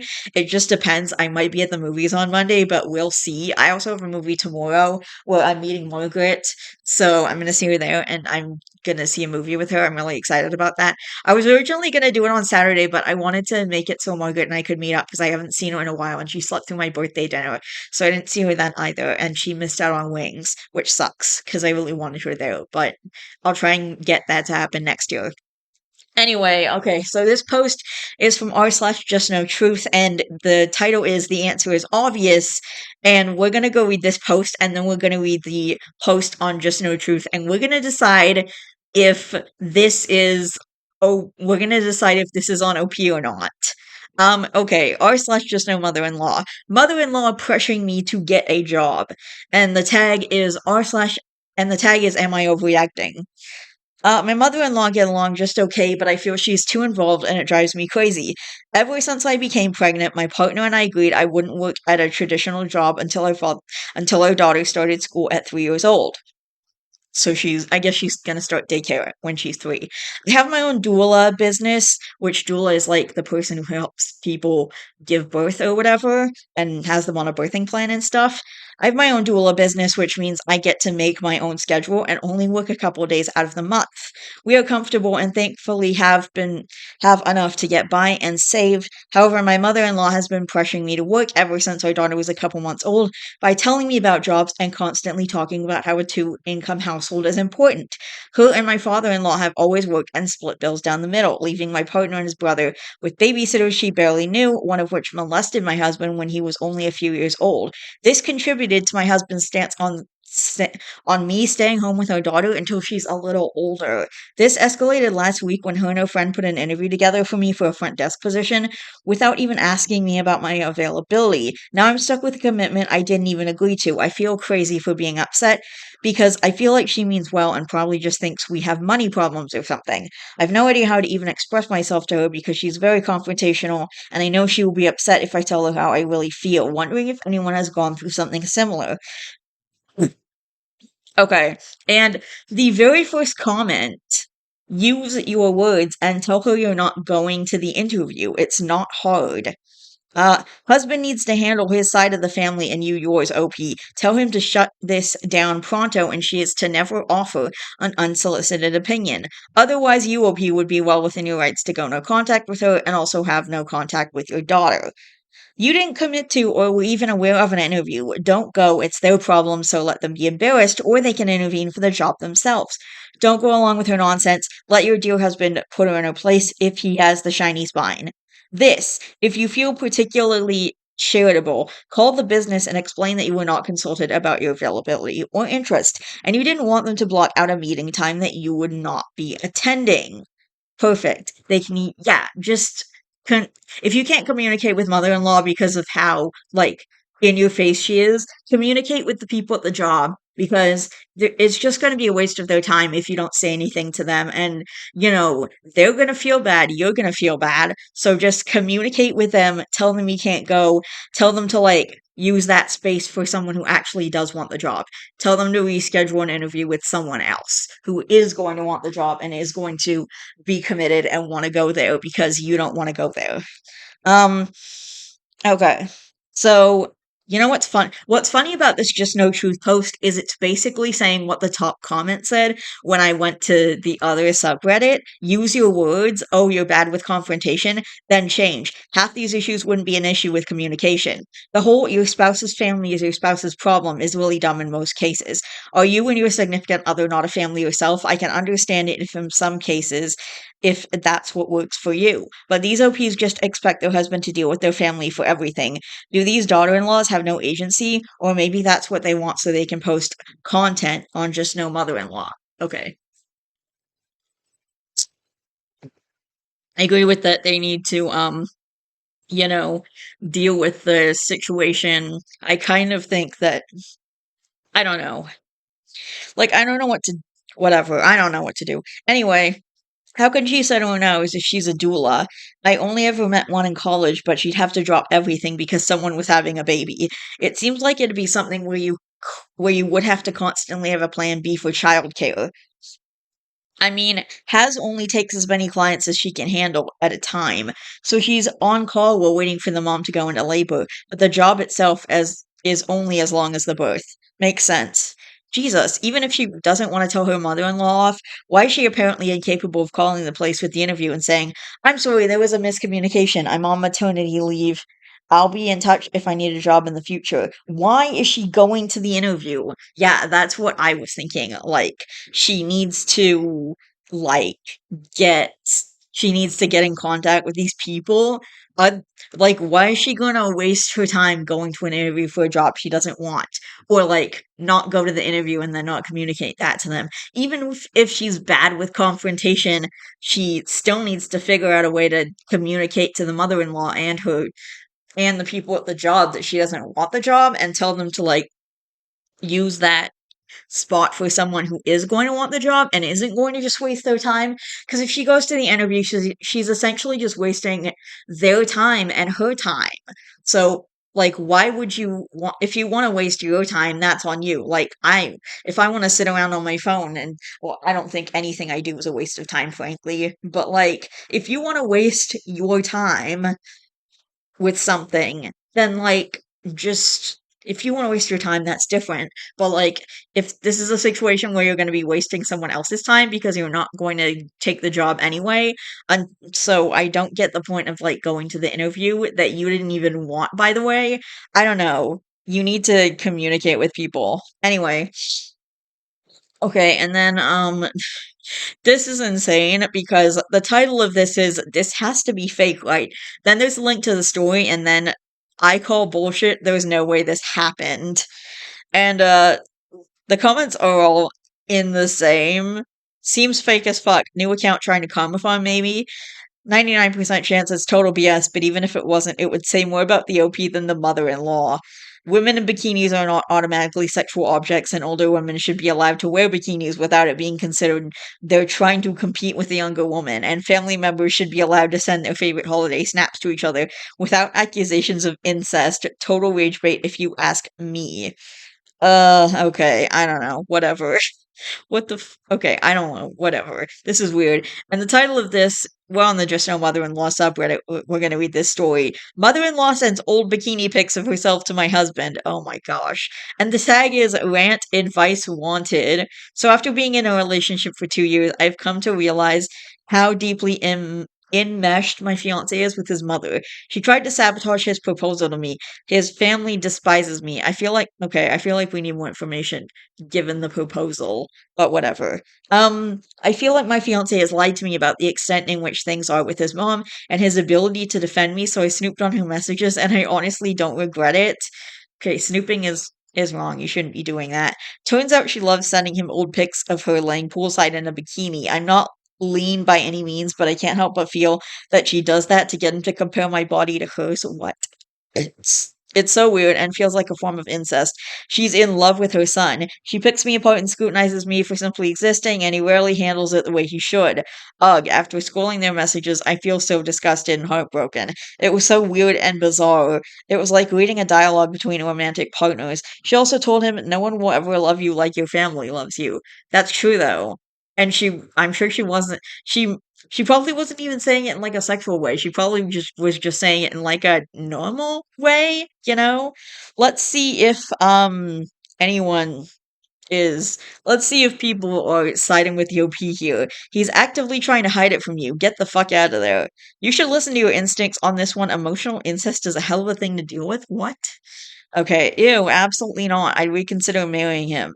Your instincts are spot on. She's raised him to be her surrogate spouse, and as long as he's filling that role for her, he'll never be able to be your true spouse. Okay, this is so weird because everyone on this subreddit is with the OP, and then everyone on r slash just no truth is against the OP. This makes no sense, and I don't know whose side we're supposed to be on. This is so wild. Okay, let's see. What's next? Mother in law who works and is dealing with grief is considered awful for not helping enough with the baby. Okay, let's read this. This is just a screenshot from the other subreddit from a different subreddit. Wait, is that r slash no mother in law? I don't care. Whatever. Mother in law makes no time for a baby at all and acts so fucking selfish. Throwaway account because it's easier to manage it away from my main one. We have a 3-month-old boy. My mother in law lives close to us and does not come over to help. Wait, what? Your baby? It's your baby and you want her to help? You want her to be like a third parent? That makes no sense. Okay, first of all, okay, I had trouble feeding Bub and was very depressed the first 2 months postpartum. I'm better now mentally, but my son has always needed a lot of hands on and still contact naps or needs to be held during wake windows. I'm pumping and sometimes need an extra pair of hands as I can't hold him with the pumps on, even with wearables as they're too bulky. My mom has started coming to help once she saw me struggling, but it's exhausting for her too, day in, day out. We recently asked my mother-in-law if she can help some days when she's not working, and she said she could, but didn't say when she would start. She lost her father recently, there it is, and initially said she needed some time. However, she had gone back to work immediately. My father-in-law finally began coming over for an hour or so, some days to relieve my mom during dinner time. When he's here, my mother in law calls him to hurry him home because she does not want to be left alone and think too much about her life. This always happens when he's doing a contact nap and wakes babe. Most recently, she called repeatedly to discuss a social gathering with one of her sisters and her sister's grandchildren that they were having. So so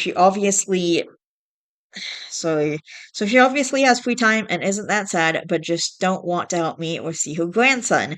When we go over, she is all smiles, never takes our son from us or even holds him, but plays with him. But I know now that she is just full of shit. What the fuck is this? I just always assumed that it would help seeing as they live close to us. My mother-in-law and father-in-law are also rich. They never offer to buy things for a living for a little one. That is not their responsibility. I'm not even talking about doing this 24/7, but they've never given our baby a gift except for the baby shower because that's what that's for. And random gifts, they're not obligated. This is so weird. They've never given our baby a gift except for the baby shower. I asked my mother in law about it, and she looked confused and said, "Why would you want your mother in law buying you things?" Trust me, it gets annoying after a while with the most confused look ever. Over the years, I always thought she was a nice person, and then I escaped the nasty in law trend, but recently I've noticed it's all an act with her. What? You want her to be a third parent to your child, and you're mad because she's not spending. D- It's her free time and it's her money, and she can spend it on whatever or whoever she wants. And maybe she just doesn't want to spend it on you, especially because you're kind of being an asshole here. Like, you being there's no link to the original story, which is unfortunate. There's just a screenshot of the original story, and they didn't screenshot like any comments or anything, which is really. Uh, which is just kind of disappointing. Like, maybe they just screenshotted it and it got deleted or something, and that's why there's no link. I don't know. But, like, because it would be very, I would like to read the comments on there and see if they are siding with, see if the comments are siding with the mother in law or if they're siding with OP. Because it's her money and it's her time. She doesn't have to spend money on you. She's not obligated to buy the kid things. She's not obligated to buy her baby things. She's grieving her father. She's grieving her dad. Like, that's one of the biggest. I still can't think about my grandpa without just getting super depressed and knowing that I'm never going to see him again, and that sucks in my life. And I hate that part. I don't like it's sad. It's sad to lose someone that you care that much about. And my grandfather was like a dad to me. Like he was the best father figure I had. Because I didn't, you know how my dad actually was. He was terrible. I have a lot of bad things I could say about him. But, like, basically, this is terrible. Okay. Like, why does she have to spend her time and money on your baby? Your baby is not her responsibility. So why are you expecting her to do all this stuff for her? Especially when she's grieving her dad? What? Like her dad literally died, and your response is, "Oh, but my baby, who is my responsibility and who I chose to have, and now I'm expecting someone else to take care of it." And they want her to be a third parent, but like, what are they doing for her? What incentive does she have? Because she doesn't have to do anything she doesn't want to do. She doesn't have to deal with this. Her baby is not your responsibility. This is ridiculous. Okay, this woman has effectively made her mom into an unpaid full-time nanny to her high needs baby and has her father-in-law coming over at least once a week, yet she has the audacity to complain that she's not receiving enough help. That's kind of insane, and I totally get why mother-in-law isn't exactly jumping at the chance to go over there. Every time she does, she has to contend with her adult son and daughter-in-law begging for something like spoiled children. They clearly don't respect her time or her money at all. She's been a lot more gracious than I probably would have been in their shoes.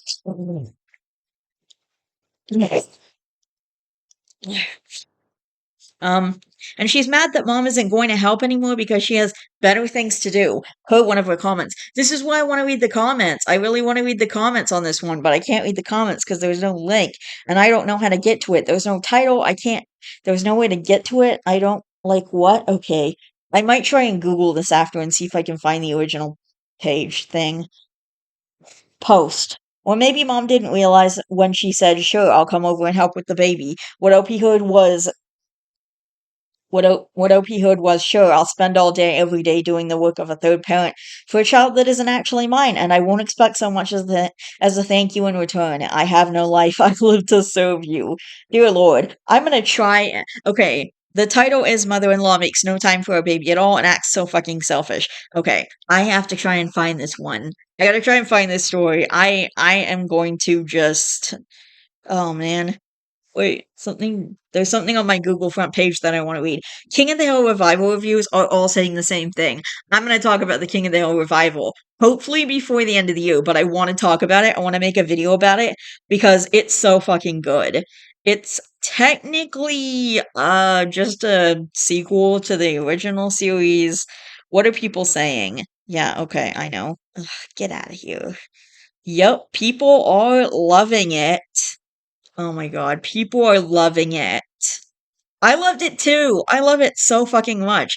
I'm like, I think 5 or 6 episodes in. I can't remember how much I watched. I've been watching a couple episodes here and there throughout the last like 2 to 3 days. And like, yeah, I think I watched like 2 episodes yesterday. I think I watched a couple episodes yesterday and a couple episodes the day before. So I might be like 4 or 5 episodes in. I don't know how much. I don't actually know, like, the amount of episodes I've watched. All I know is I've watched a couple I think, like, 3 episodes yesterday and 2 episodes the day before, and I had some chocolate because I wanted to add chocolate into the mix because it's still summer, and I know what I'm supposed to be doing, but I'm not gonna worry too much about I don't know, it's the summer, and I've got my thing, and I knew my mom was going out, and I knew I wanted to, like, watch new shows and eat chocolate and do stuff, and I'm just enjoying myself, and I'm not worrying too much about it right now. And I'll try and go back to I'm gonna go back to eating chocolate only 2 days a week in September. But in the meantime, my mother-in-law makes no time for baby and is so I'm just trying to find this original story so I can like go. All right, let's see. Nope. Ugh. Okay, there's something else from Just No Mother-in-Law. I don't know what's going on. God dang it. I can't find the original post. No. Dang it, dang it, dang it. I can't find the original post. This sucks. Okay, there's other posts here that I might read, but like, no. Damn it.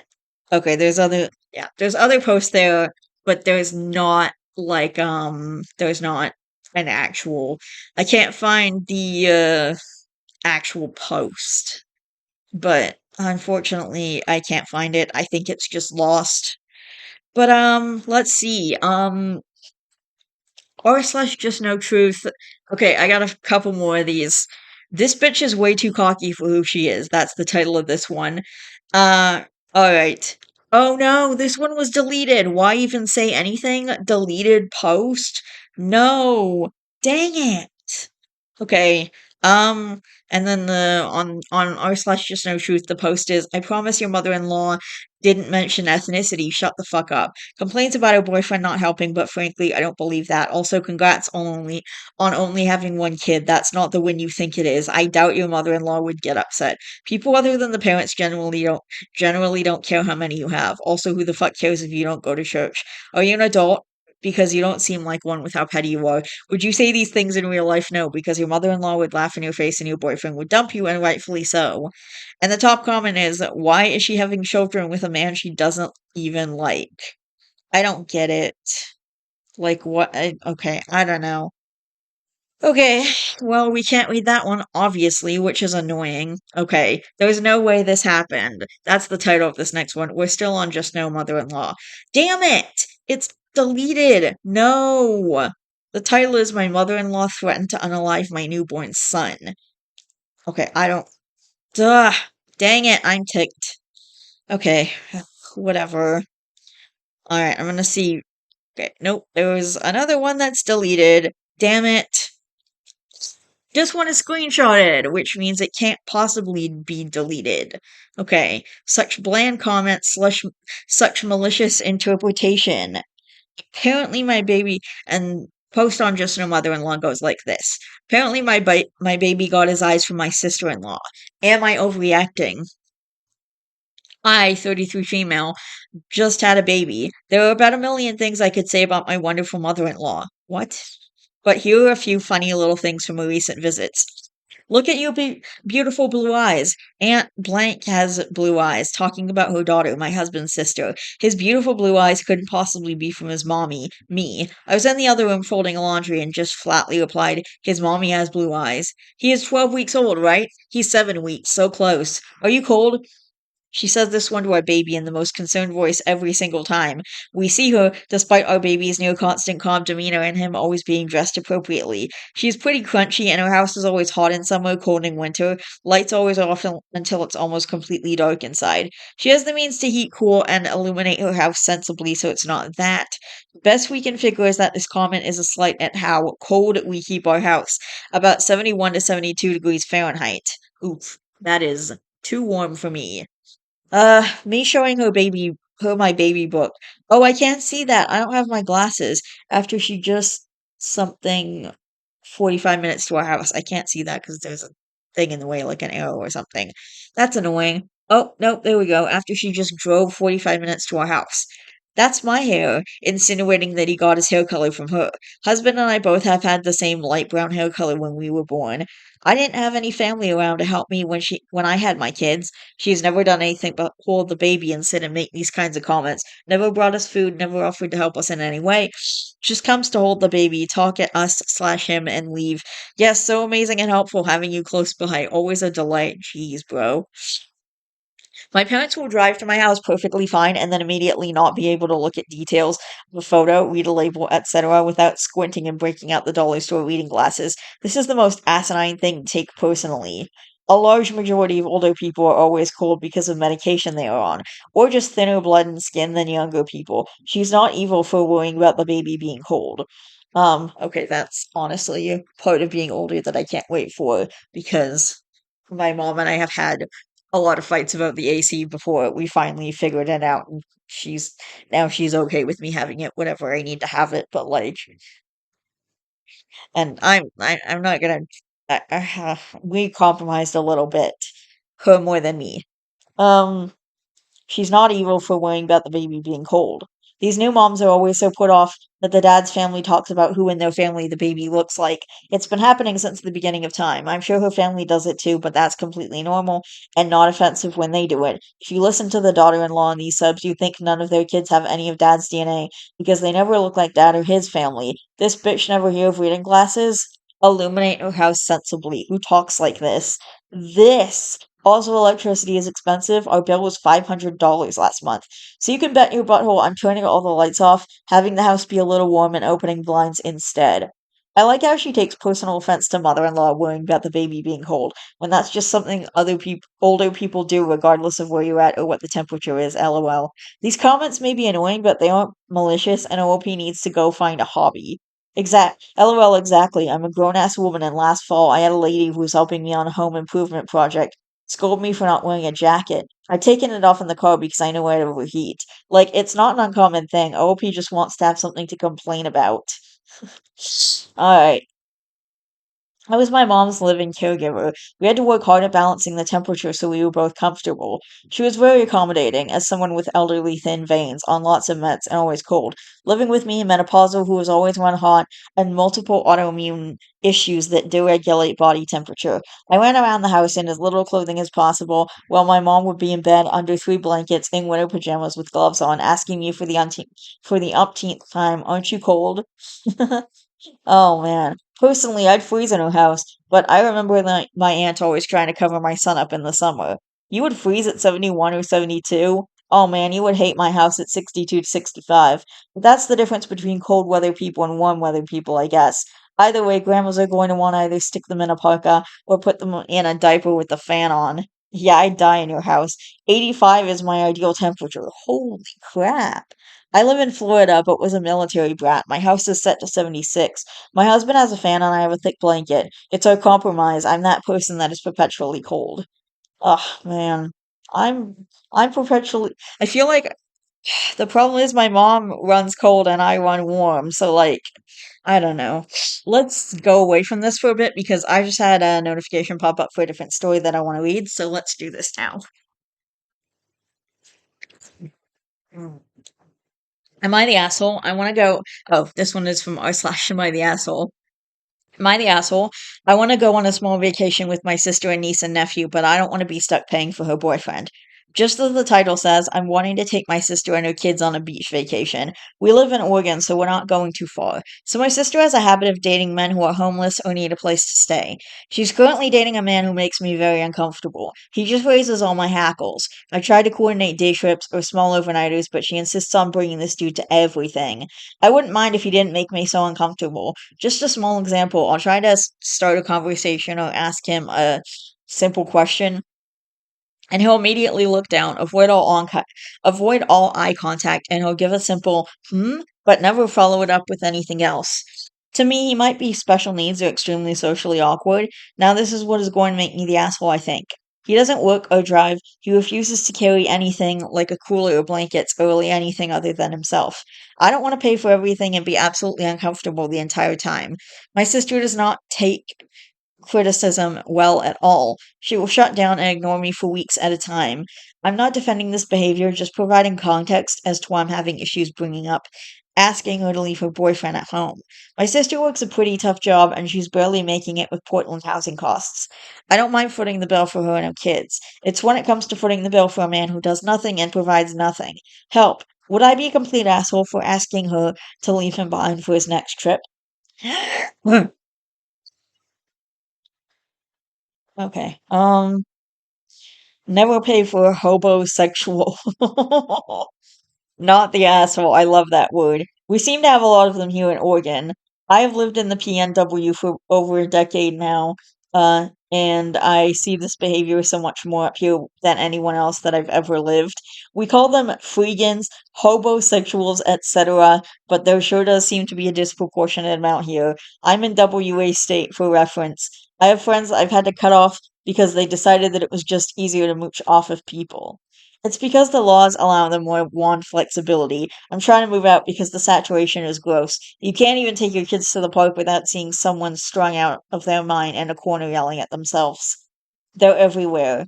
Exactly. OP is not obligated to bankroll a grown man who contributes nothing. Wanting a trip that's about family instead of financing a freeloader is totally reasonable.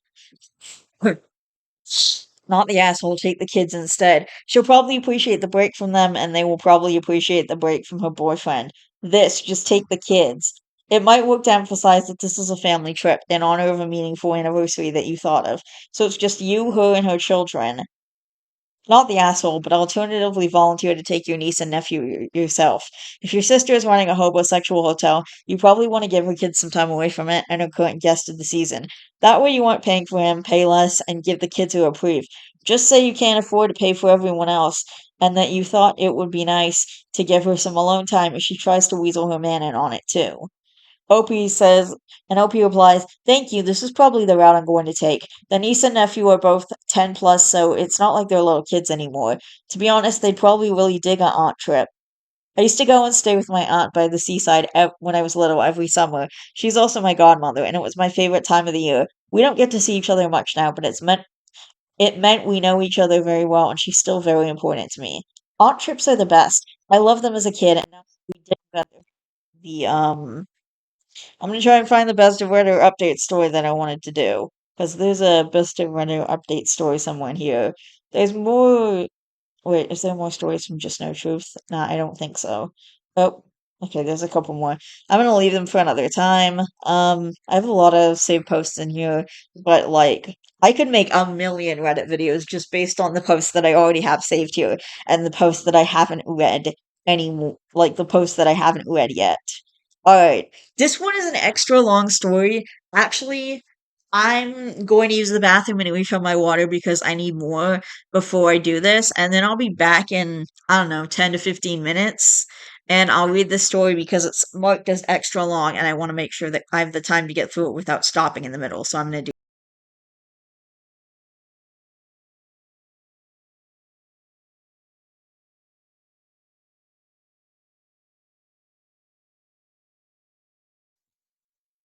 Alright, this is the last story, and then that's it.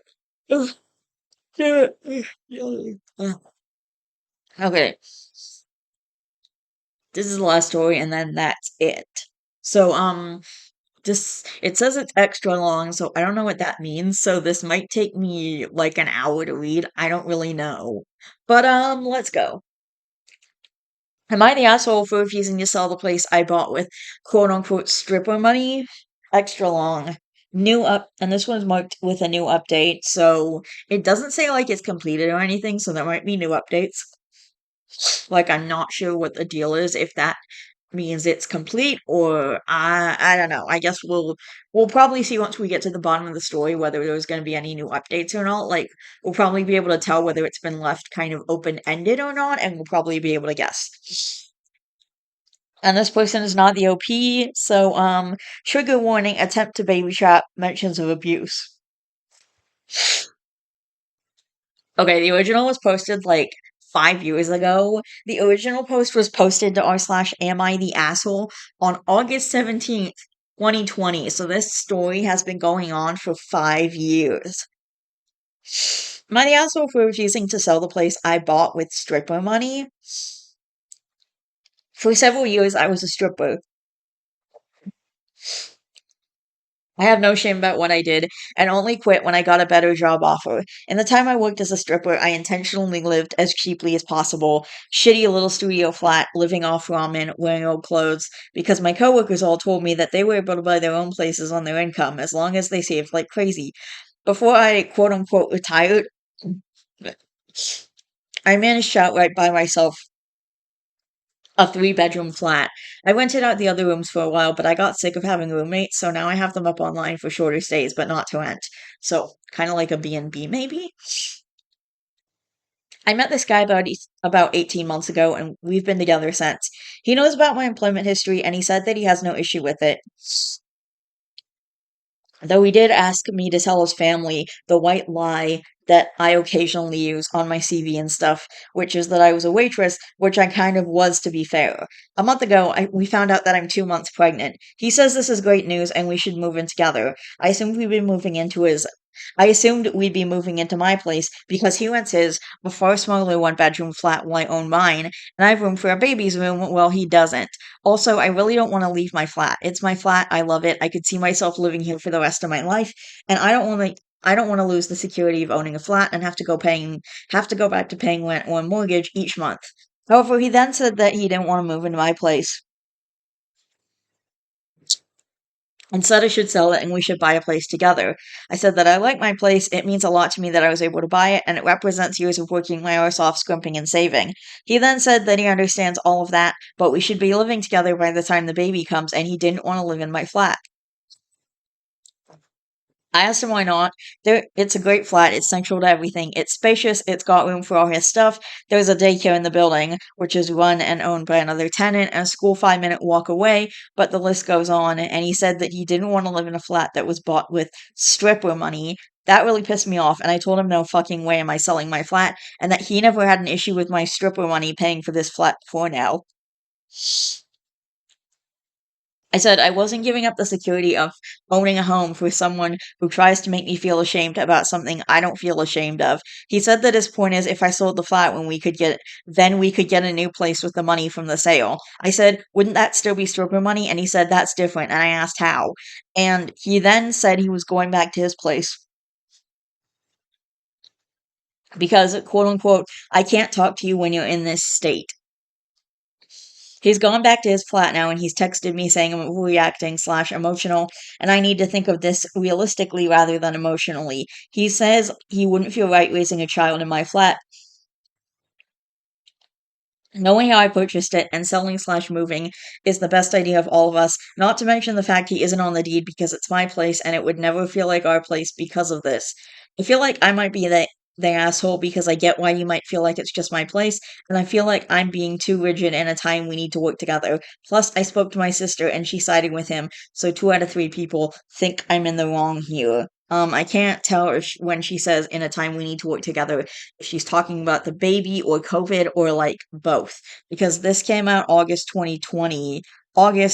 of 2020. So that was like doing deep in the trenches of COVID. Am I the asshole? Relevant comments regarding the boyfriend's financial situation. Let's say you did sell it. How much would he be contributing to buying a new place? Has he similarly been saving a bunch, or would it be you selling your place to buy a new place all by yourself? NOP says he doesn't have much in savings. He has a startup company that he's trying to get off the ground, but he's only had about 4 clients hire him in nearly a year. He swears that eventually business will pick up, but he left a far better paying salary job and now works in hospitality for minimum wage through an agency because the old job wouldn't let him have a startup or working for them, and he's basically burned through the savings and bridges he did have to keep the company afloat. It sounds like option one would be us buying a new place while I rented out my flat, meaning that we would put down a deposit and then we pay off a large mortgage together. Option two would be selling a flat, in which case, as it's a 3 bedroom flat, we'd probably have about 80% of the total cost of a 3 bedroom house. And then we get a far similar mortgage that we'd still have to pay off. Why the sister agrees with her boyfriend. She's my big sister and she loves me, but she never really approved of the stripper thing. This might be that manifesting. Does the boyfriend have an issue with OP stripping past? If he thinks your home is tainted by being bought with the proceeds of working in the sex slash entertainment industry, then we already know what he thinks of you deep down. And then OOP says, you know what's super funny about this? And by funny I mean infuriating. Every celebration he and his friends go to a strip club. Whether it's a bachelor party, birthday, graduation, promotion, whatever, he goes at least once every few months. And he has the nerve to have a go at me for being a stripper years ago. I don't really get the problem, like, with stripping. Like, okay, so what? It's legal. It's not a big deal. Like, I don't everyone people have like a this like reaction to stripping that I don't really get. Like, I don't know. And this is really hypocritical of the boyfriend to be like, it's stripper money and I will live there. Fuck. Anyway, and it's really hypocritical of the boyfriend to be like, that place was bought with stripper money. I don't want to be there. But he's like going to strip clubs every like Christmas or New Year's. Or I don't know what celebration means exactly. And Is he going there like during COVID? I sure hope he's not going out during COVID. This might have been after the time of the first COVID shots, but I hope he wasn't going out to like strip clubs during COVID and stuff. Like, I don't really know exactly what that means. I don't know. I don't know. This story was written during COVID, and I feel that a lot. And like, I'm just wondering like how that worked. Every celebration, he and his friends go to a strip club, and then he goes at least once every few months. So like, I'm not sure how that works during COVID exactly. But like, ridiculous that he would have a problem with OP being a stripper or buying the place with stripper money or whatever, and then, go off to strip clubs or whatever every few months. I don't really get that. And yet, and like I said, people have this reaction to stripping. They seem to have an issue with it, which I don't really get. Like, what's the problem? Just because they're, being naked for people or like dancing around naked? Like, what's the big deal? I don't understand. I don't know. I don't get it. Like, I think that there's nothing wrong with it. It's legal. And I heard that people make really good money for doing that kind of thing. But, like, I don't know. Some people just have bad reactions to it or have a problem with it for some reason. I don't really get that. I mean, I don't know. If it was illegal, like, if they were a hooker or something, then I don't know. I don't think hooking should personally be illegal because you're just paying for another person to have sex with you, and I don't see how that's a problem, but like, I don't know. I don't get it. It's real. I don't know. I don't get it. Like, I don't get how hooking is a problem, but stripping isn't. I don't know. I don't know. I don't why is being a hooker why is hooking illegal? I don't know. That's it's weird to me. Like, if you hire a hooker, you could go to jail. I don't get that. It's weird. Like, I don't know, they're consenting to it, you're giving them money for it. Like, I don't see the problem. It's a business transaction that they're agreeing to. Like, I don't get how why it's illegal. I don't know. I just think this is a huge hypocrite situation. I think it's not about the money. It's maybe about something else, but like, I don't know. This whole this whole issue is telling something about how OP's boyfriend like sees her or values her as a person. Um So more on the pregnancy. It wasn't planned. We spent the first 6-ish months on and off, and we fully broke up for about a month around 6 months ago. So we haven't even discussed moving in together. And then people suggesting that the boyfriend might have tampered with the birth control. And by any chance, is it possible that he manipulated your birth control condoms? Okay, I'm not on birth control for medical reasons, but we always use protection. I've never noticed anything weird like a leak or a tear. He wouldn't do that. I'm not sure that that's true. Okay, OP makes an update on the same post that says, update on the off chance anyone sees this. I dumped him. There was a whole conversation, and during the conversation, he said he didn't want to be a parent if I wasn't willing to do everything he wanted, including sharing a house/deed, plus staying together. Also, at the start of the conversation, I said what a few people suggested, which was that I'd be willing to sell and split the house with him, provided he paid 50%, and he got very, very angry very, very quickly. He also said a few other things, so I don't know how it's all going to pan out just yet, but it looks like I'm going to be a single mother. Okay, so this is about control. It's literally about control. He said he said he wasn't going to be a parent if you wouldn't do everything that he wanted you to do. Basically, he wants to control you just completely. So, yeah. I don't know. It's not sounds like it's not about the money to me. It's a test to see if you'll do what he wants, to see how easy you are to control so that he can control and abuse you more later. And then there's an update posted in r/legal advice UK on August 18th, 2020, one day later, and I'm assuming this is something to do with the baby. Like, she's maybe I hope the dad isn't fighting for custody or something, because he sounds like he was be a turbo father. I have two audio recordings of my ex admitting to tampering with birth control. Is it any use? Oh shit. In England, I recently found out I was pregnant. I am not on the pill and don't have the implant either due to medical reasons, so only protection was condoms. I am now 2 months pregnant with this child. I own my own flat and have a well paying job, while he owns a failing startup and does agency shifts. We talked yesterday. Someone should suggested I should record all interactions, as a few people had already guessed that he might have messed with our birth control, so I set my phone to record as he arrived. During the conversation, he initially said that if we weren't together as a couple, then he wouldn't want to be in this baby's life. And when I said we could work out split custody, he said that's bullshit. Later in the conversation, he said, I thought a baby would fix things. I responded, it couldn't have fixed anything. If anything, it made things more strained with us, as the baby wasn't planned, and he snapped at me. Of course it fucking was. How'd you think you got pregnant? Fucking magic? Oh shit, okay. And then, like, okay, obviously I hate when people like have a baby to fix the relationship or whatever. That's not what babies do. Babies put more strain on the relationship. That is not the right reason to have a baby. The right reason to have a baby is because you want to have a baby and you want to be a parent. Like, I'm never going to be a parent unless I know it's something I absolutely 100% want to do. Like, maybe I'll decide, like, 10 years down the line, I do want to be a parent, but I don't know. I have to be like, I have to feel emotionally and financially secure to have a kid. He then paused and he said, I mean that. It wasn't like, stop making that face. I'm joking. I directly asked him, are you saying you messed up the condoms? And he said, quite quietly but audibly said, yeah. I told him to get out of my flat and he said, look, have it. Don't have it. I don't give a shit before he left. I later texted him saying, just tell me why. He then called me, so I started recording on my MP3. Over the phone, he admitted that he was hoping I'd sell my flat, buy a new place with a mortgage, and we could give the business a boost. I hung up on him.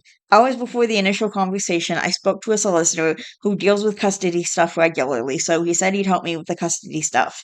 However, he is married to my friend, and I love her, but she's a bit of a gossip and can be a little condescending, as in, oh, poor you, so I don't want either of them knowing about any of this if it's unusable. My ex was not aware that I was recording at any point in either recording. Wait, if this guy's a lawyer or something, then doesn't he have to keep it a secret? Like, legally, he can't say stuff to anyone, not even his not even his wife.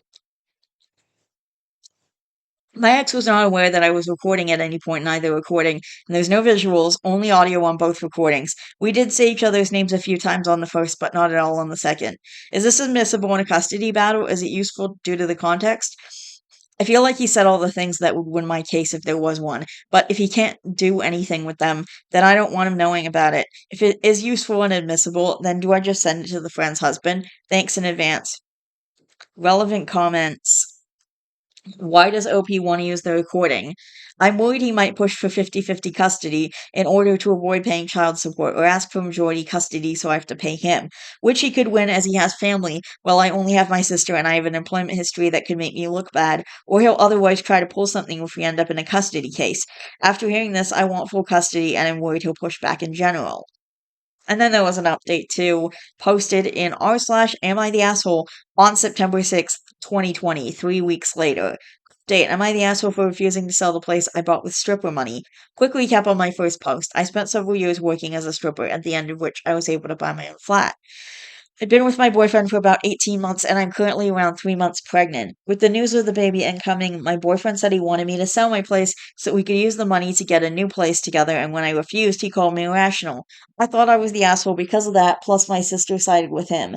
Now for the update, because a lot of people asked for one. First off, I dumped him. He initially said that he doesn't want to be a parent if we're not a couple, but earlier this week he told me he wants majority custody, so not only does he not have to pay child support, but if he gets majority, then slash end up paying him.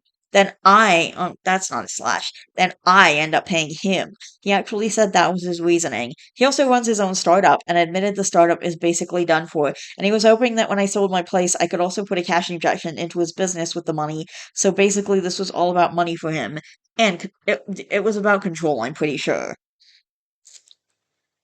He says it was about money, but I think it's about control, as if not instead of as well. But anyway, and I have extensive documentation of all of this. there's going to be a legal case, but I've gotten legal advice and it looks like I'll be able to get sole custody, which is what I intend to go for. Good. This guy should be nowhere around a child. I can't imagine how he would raise this baby.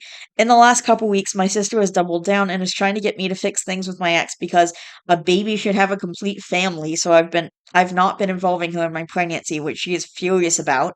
She also told our parents, which I am furious about, so we're not speaking right now. Ugh, your sister sounds annoying, and I don't like her. Ugh, I'm glad you're not involving her in her pregnancy.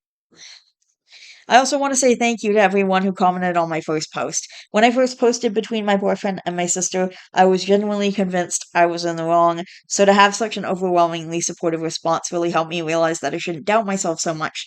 And with that realization, plus everything going on right now, I've decided to go to therapy, which I will be starting next week.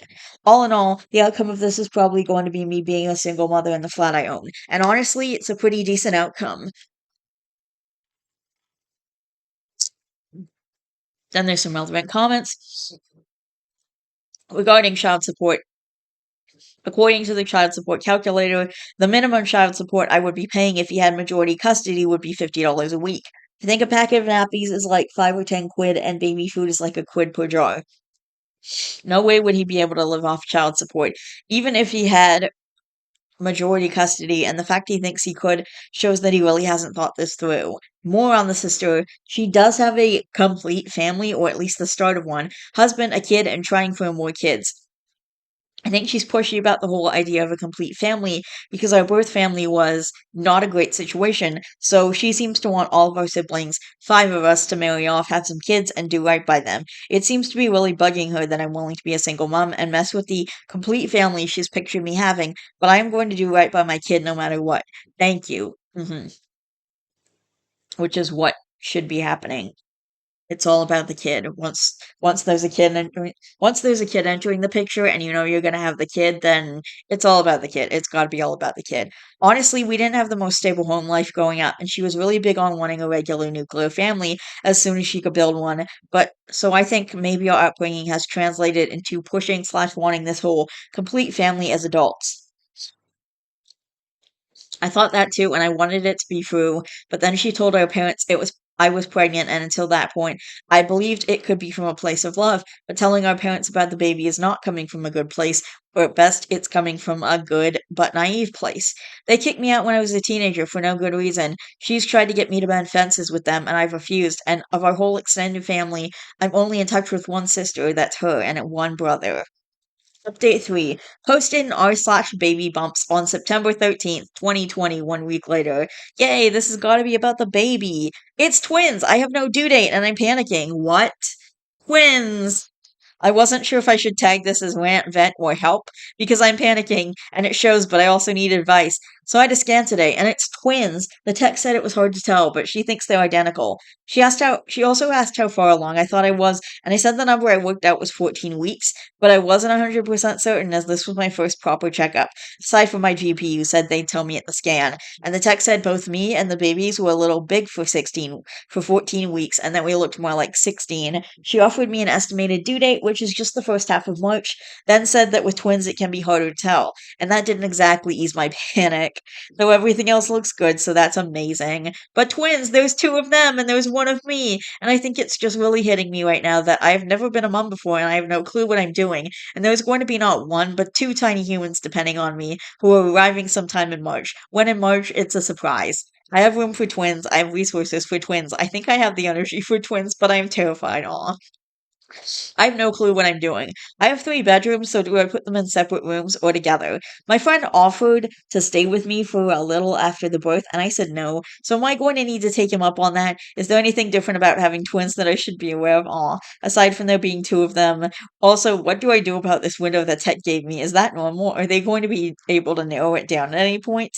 I know I just got out a lot, but if anyone has any advice for me on the due date or due window of time or the whole twins situation, it'd be really great. Aw, I love that so much.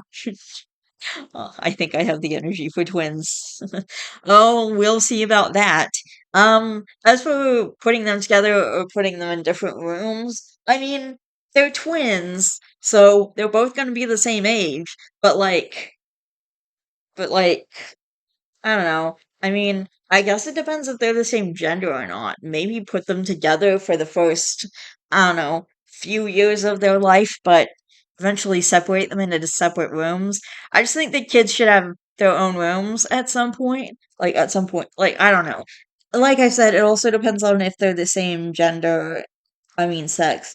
And, like, I guess it depends on what they want when they get older. Like, maybe they'll want a room together, or maybe they'll want to, like, I don't know.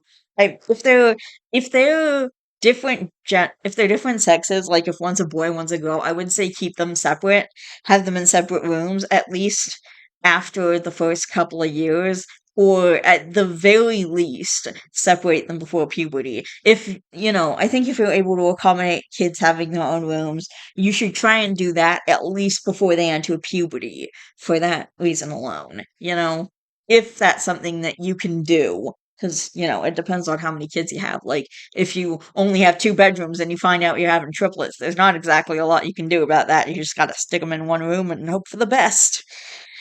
Okay, update for posted r/slash relationship advice, March 1st, 2021, 6 months later. So this is probably after the babies.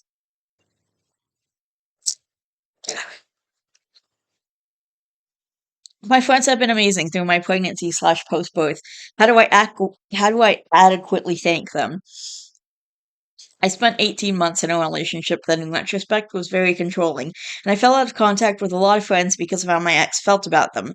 That's what abusers tend to do. They tend to, like, separate you from the people who care about you, like, for me and my sister.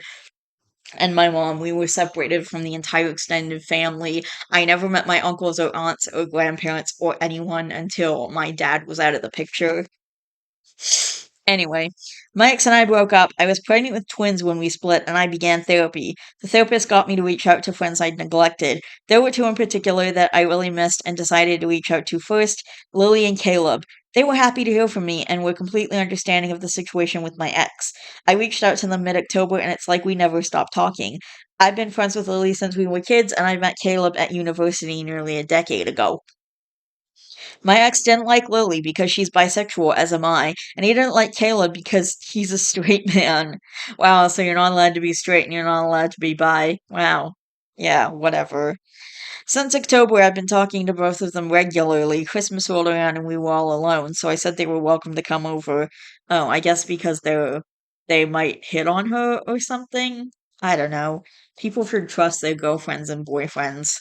I never liked the whole jealous partner thing. Christmas rolled around and we were all alone, so I said they were welcome to come over. Lily and Caleb had met before this, and they were more acquaintances than friends, but they became friends over Christmas dinner. They and a couple other friends pitched in and bought me a mixer, plus a metric fuck ton of baby stuff for Christmas. Oh, good. OP needs it. Ugh, that takes care of most of the baby shopping. Check that off the list. Lily and Caleb then began coming over more often. They made a group chat so we could make plans together, and they helped me put together the nursery.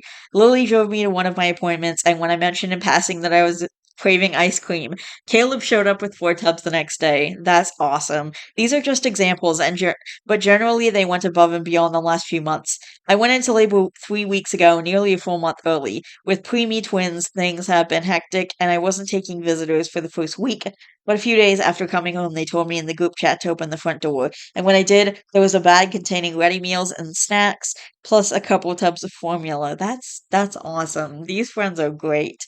When I began taking visitors, they would show up together, and one of them minds the kids while the other cleans. The only reason I'm able to write this right now is that they came over earlier. Caleb got both girls to go to sleep, and Lily left a meal for me tonight. Aw, they're both girls. That's awesome. I have a weird relationship with the concept of asking for help.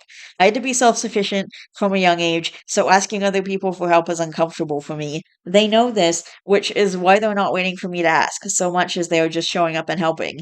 I've been thanking them profusely, but they always tell me not to thank them, saying that that we're friends, so this is completely reasonable, but I know they're doing a lot more than anyone else would in this situation. Which prompts the question, how do I adequately thank Lily and Caleb for everything they've been doing the last few months? Where do I even begin? Relevant comments. A letter is a really nice idea and it would save me from just saying whatever comes out of my mouth, lol. We've watched a movie slash TV show together a couple times, but I've always ended up falling asleep. I'm thinking about doing some baking in a bit, so I might make them some brownies. Someone says, you could name them godparents. And OP says, I can't believe I didn't think of that. I will absolutely do that so long as they're willing. And then someone else says, although if you want to go totally nuts, you could ask them both to marry you. Damn, alright.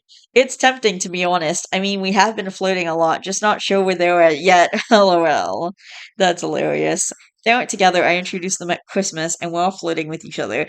It was starting to boost my self-esteem and now it's an inside joke. Very glad the girls don't understand what we're saying yet. I think babies understand a lot more than you think. I think all of these except the barbecue are doable. I live in a flat with no garden. The brownies are done for the next time they come over and I'll look into flowers now. They're very into hugging. I usually end up cuddling up with at least one of them, sometimes both, lol. Ah, man. All right, and then thank you. OP makes another post about people offering to watch her kids unsolicited. I couldn't include it, but she gives some information about her family in the comments and it can be found here. Let's see. I'm curious. I want to know. Okay. Oh gosh. Okay. R slash beyond the bump. Stop offering to watch the kids. I feel so stupid complaining about this, so I hope you lot will forgive me, but a post on you reminded me that I have the opposite problem. I have twins. There's a handful of people who are biologically connected to them who think that entitles me to more than that. It does not. These people have done some really stupid and scary things trying to get to my kids, including sending in other people to get to my kids through them. I have two people I trust to help me out, and a few select people who I would trust if the first two weren't available. Anyone beyond that is not being left alone with them. But I'm getting so many offers to watch them, which would be fine, as I get the people are only trying to help, but so many people take it as a personal offense that I don't want them watching the kids. I'm being as nice as I can about it, just saying I'm fine for babysitters and I don't need help. They push it, and frankly, the more insistent they get, the less I trust them because no one should want to take care of twins that badly. I know this sounds like such a dumb thing to have an issue with, and I know it sounds like I'm paranoid or overly anxious. There are people in my life who are genuinely offended by me saying I don't need them to watch the kids, and I don't get why people are insulted by me saying I'm fine. That is annoying. Alright. And then there's a comment that says, sorry you have to deal with this. My mother-in-law also does this, complaining that I didn't call her to watch my breastfed baby when I was on maternity leave, lol. Complaining she doesn't get to watch him alone, but doesn't show up when we invite her over to visit him with us. Like, why do you need to be alone with him to consider it quality time? That's weird, and how do I know you know how to respond to him if I don't want you to interact with him. So the answer is thanks, but no thanks, indefinitely. And OP replies to that, my child's biological grandmothers, both sides of the family, are some of the people I'm trying to keep the kids away from, but they're both calling, offering to watch the kids when I'm properly back to work in person. I told them I've already sorted out nursery and won't be back in person for a few months still, but they both acted like I'd spent the entire phone call calling them horrible mothers, which they are, but I didn't say that. Alright. Okay, let's see again. Update 5 posted in r slash adoption on May 16th, 2021. 2.5 months later. Okay, I don't know where this is going because I don't know, did she just decide that she couldn't handle the twins? Sister wants me to adopt her baby who she has promised to her abusive parents. I already have twins. Is this a good idea? Whoa, okay. I see. Alright, I have 3-month-old twin girls. I've been no contact with my parents for a decade. Due to them being highly abusive and kicking me out as a teen, I am not letting them meet my kids because of this. My sister is 3 months pregnant. She lives with her parents and says she intends to continue doing this as she doesn't want to raise a child, but they don't want but they want a grandchild, so the idea is they would all live together and my parents would raise the child. Well, my sister was only the mother on paper. I called my sister to work out a way to get the baby away from our parents. She said if I want to take the baby, she will allow a legal adoption, but that's the only other option she will consider. The bio father is not going to be involved, so he doesn't factor in here. Okay. I have the money to take in a third child, and with a bit of adjusting, I can make the room. I can extend my maternity leave to a full year. It's meant to end soon, meaning that when the newborn arrives, I would have 3 months left of my leave to get settled in. I'm a single mother, but I have a strong network of friends to help. My job has been very good with me taking leave, and my work entitles me to free childcare. Would pursuing the adoption be a good idea? What would potentially having 9-month-old twins and a newborn at the same time look like? Would being so close in age affect the kids growing up? So if this is the wrong place to ask this, but it seemed like the most logical form to go to. Relevant comments about the sister and the parents and the adoption. If we were to go along with the adoption and my sister were to change her mind last minute, I would be surprised and upset, but I would understand. I love my twins from the minute I was pregnant. I knew I was pregnant. I can't imagine ever willingly giving them up. So if it turned out my sister felt the same, I would accept that. There's a reason bio parents are usually given a grace period to change their minds, and I would be willing to honor that. I would only draw the line at her changing her mind after several years. Well, yeah, because then the kid's gonna know you, and you're gonna love her, and she's gonna love you, or he, depending on which sex the baby turns out to be. My sister moved in with their parents voluntarily. She's in her mid 20s and would have been able to continue living alone. She chose to move in with them and support them financially as she was concerned about them. If they did hypothetically kick her out, which is unlikely given that she's paying for everything, she would still have income and land on her feet. And when we were talking, I offered her my guest room and financial support if she wanted to move out. So if she were kicked out and couldn't afford a new place, I would be willing to extend the offer of a free, rent free guest room and financial support again. I have no idea what her plans are. She's 24 and was living alone before the national lockdown, at which point she voluntarily moved in with her parents in order to support them. But she could have continued living alone, so it was entirely her choice, and she can leave anytime. Uh, Living with my mom is not my choice. I would have preferred to continue living on my own, gone back to my apartment after things were repaired there, but that chance is long gone, and there was no chance for that just because of how the landlord was. I assume that if the situation becomes untenable, she will choose to move out again, but she says that she feels she owes it to them to support them as they supported her until she was 18. I've said that is absolutely not how that works, but she is very insistent and then OP says no. Okay, I don't know what she's saying no to. She says that she has to stay with her parents as she feels that she owes them her help, and that if I were to take the baby, she would have no responsibility to said baby. She also has no desire to be a mother in general, so even if she did move in with me and the baby, she would not want to provide an extra set of hands or help with any of the three total babies at all, and I'm in a far better financial position than she is, so she wouldn't want to provide income either. If she got pregnant again, then I have no idea what I'd do, but she said she's certain she does not want kids and wants to look into permanent birth control after the birth. She is completely willing to sign away all rights and make this a full legal adoption, but she has the aunt and nothing more. We would, of course, explain the biology to the child ASAP, but she would never want to act as a mother. I'm sort of hoping she doesn't take me up on the offer to live with me, as we never particularly enjoyed living together as kids, and I think that plus having her around the newborn, particularly if she's still in contact with her parents, could be a recipe for disaster. She could afford to live alone right now with no issues, so I doubt she'd take me up on it anyway. Update 6 posted in r slash 2 under 2 on May 16th, 2021. So 2 under 2 years old, I think. Two or more babies in under 2 years old, I believe it is. I might have three under one in 6 months' time. I posted this elsewhere, but someone directed me here, so I hope this is okay. I have 3-month-old twins, and my sister is 3 months pregnant. She wants me to adopt a child, meaning that when my twins are 9 months old, I may be adopting her newborn, giving me three under one. The 3 month olds are doing well. We got off to a shaky start, but they're currently sleeping 4 to 5 hours straight. So I'm hoping they'll be sleeping through the night soon and haven't had any serious issues, despite being slightly premature, like a couple weeks. I've arranged childcare for when I go back to work. I meant to go back soon, but I can either extend my maternity leave to a full year, meaning that I'll be off for 6 months. When the newborn comes, or then I'll have another 3 months to adjust, or I can go back for 5 to 6 months and then take a second round of leave when the new baby comes. Which sounds best? I have a 3 bedroom flat, and the plan was that as the girls got older, they would get a bedroom each. But if I brought in a third child, what would be the setup? Could they share a room? How long for? Would I need to get a bigger place right away, or could I hold off until I have a little more in the bank? I really want to take my sister's kid in, as it's the only way to keep them safe, but I don't know if having three babies on my hands at once is the best idea, particularly when I'm a single parent.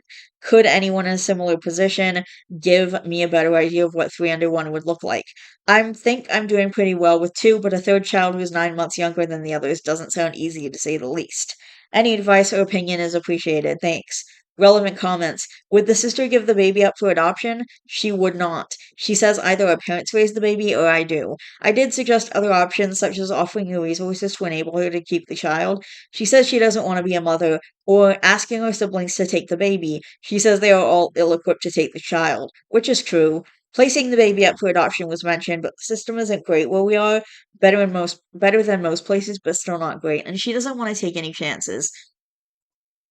She says that she knows I'm a good mother from what her brother has told her, and she trusts me with her child, and if I can't do it, then her parents will. What if OP and the parents said no? My parents would never have said no. They want a grandchild really badly, and that has only been exacerbated by me having kids that I won't let them see. Frankly, my sister has been my parents' lapdog for a while, and my parents can be very manipulative. So, if she were to admit that she intentionally conceived solely solely to give them a grandchild that they could see, I would not be surprised. After that, OP makes a post about her job as a teacher and struggles with maternity leave. It can be found here. Okay, we're gonna go to that. Legal advice r/slash legal advice UK. Okay, this was 4 years ago. Could this have legal repercussions or is it just a dick move? Employment. I live in England. I started at my teaching job in September 2018. I went on maternity leave in February 2021. I asked for 33 weeks or 7 months of leave, as that would get me to September when the new school year began. They wanted me back in April, and we ultimately compromised on me coming back in June after about 14 weeks. But due to complications, I've needed more time at home, so now I'm using my paid time off to supplement this, as they wouldn't adjust my leave. I'm adopting a child due in late October, early November. I guess she decided to go with adopting the baby. Um, yeah, I wouldn't want my abusive parents adopting a baby either if they were abusive and terrible, and then I would take the baby, I would make it work, I would do that. When I asked for further leave for this, they refused, despite me being entitled to adoption leave and offering to use what remains of my paid time off. Now I found out that when I go back to work, it will be to a worse position than before, with the interim hire taking my old job. I'm still on my old salary/slash title, and the job is fundamentally the same, but it is a clear demotion. My hours have been altered, as have my workload, and it's a serious step down. This, on top of some lifestyle issues LGBT plus, have had with the Catholic school, has made me reluctant to go back at all. I have a friend who works in a different school, and he said they needed a new hire in my department. I applied. I've had a few interviews that went really well, met the team, my friend vouched for me, and I used a supervisor who likes me as a referee. I should hear back in the next few days, but in the most humble way possible, there is no way that I'm not getting an offer.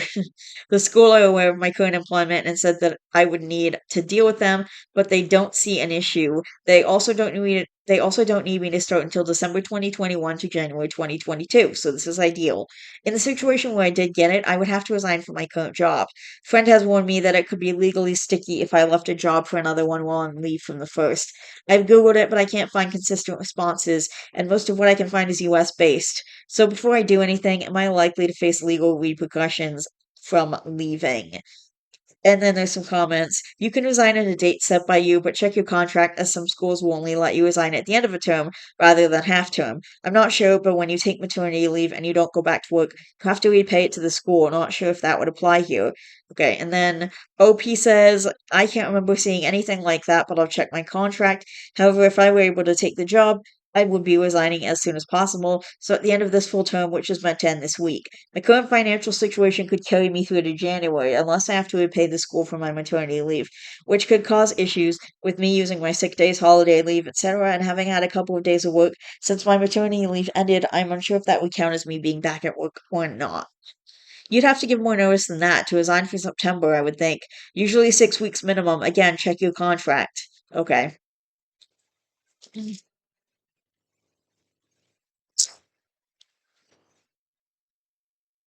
Alright. Um, I believe it's usual to give a full half-term notice, and holidays don't count. So if you give notice before autumn half-term, you can start work at your new job in January.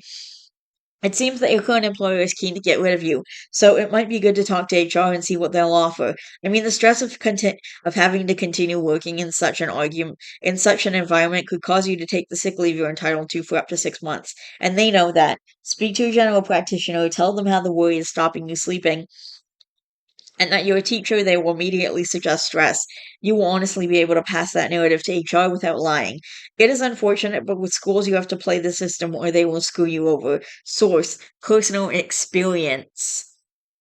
And then LP says, it seems that your current employer is keen to get rid of you, so it might be good to talk to HR and see what they'll offer. It seems that way to me too. They assured me before my leave that they loved working with me and everything would be exactly the same as I left it. And as I only took 14 weeks of leave in the end, I'm fairly sure it legally has to be preserved for me, but they don't seem to care about any of that. I mean, the stress of having to continue working in such an environment could cause you to take the sick leave you're entitled to for up to 6 months. And they know that. Speak to your GP, tell them how the worry is stopping you sleeping, and that you're a teacher, they will immediately suggest stress. You will honestly be able to pass that narrative to HR without lying. That is a very interesting and well made point that I should probably consider further. I mean, I am very stressed by the kids and work and some personal issues, so getting written off would probably help me tremendously. Or would it cause any issues with me leaving or the adoption I'm organizing? As an interview with HR, I state At an interview with HR, I stated I won't be coming in for the last week of term. I've spoken to my GP and she says I'm suffering from stress. They reply, okay. From their POV, you could take 6 months off with stress and they would have no recourse. You could come back, do half a term, and go off with stress all over again. Schools are very, very bad at occupational health. They rarely meet your needs to reduce your difficulties. They know you could be very difficult and they will want rid of you if you play it right. By the sound of it, you would be honest, so it's not even immoral. Also, GDPR, they can't tell anyone what you tell them in confidence, so it will have zero impact unless you spill the beans. No beans will be harmed either way. Opie says, that honestly sounds perfect. I got the call earlier from the school I applied at, and I've got the job. A formal offer letter is arriving tomorrow for a January start, so I need to get out of my current contract by January. I'm thinking that maybe I should hand in my notice and then get myself written off until the new contract begins. My school appear to have replaced me already, and given that I have record of them asking me to reduce my maternity leave, I can't see them giving me issues. Okay, awesome. And then Update 7 posted in r/baby bumps on September 12th, 2021. 4 months later, this is about the adopted baby. The title is just He's Here. Aw, I'm so happy. So now she has two girls and a boy. I'm adopting my sister's son. He was born 8 days ago, but he's over 2 months premature, closer to 3. The birth was meant to be natural, but ended up being a C-section due to complications. But the C-section was it could happen so because I can weak still, and with the you know what restricting visitors, this means I can't even visit him. I'd post a pic here, but I don't even have a picture to show you. I've only seen him once immediately after the birth. My sister is allowed to see him as the birth mother, but she's only been once.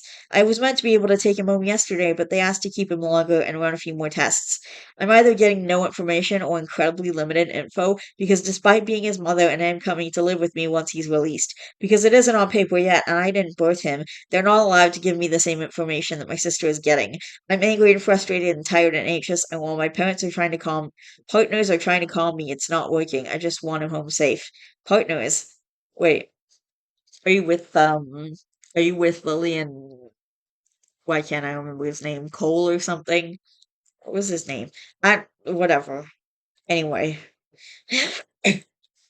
Relevant comment. He's about 10 weeks early. I thought a week was a short time, but the nurse assured me I could take him home after that. Paperwork can start from when he's 6 weeks old, but that isn't including the time it takes to be approved. The other legal aspects have been dealt with, so it should be a fairly simple process, but I still have to wait to file. After that post, OP leaves two comments on the previous Best of Reddit update post providing more information. Hi, this is me. God, I go off Reddit for a few days and go viral again, LMFAO. You're right, I did very briefly try for poly with my friends. I mentioned in the advice post, and it was fine for a while, but ultimately we just weren't clicking, not helped by me having the kids, and going through a lot of big changes in life, like starting a new job and adopting my nephew, a process which is still ongoing despite him being over a year old already. I ended up single for a while and then met my current partner,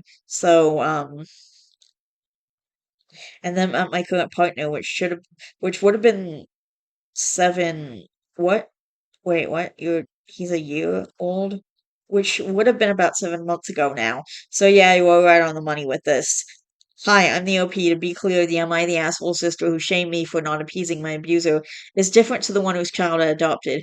The one whose child I adopted is financially supporting our parents, you're right, and she's still doing that.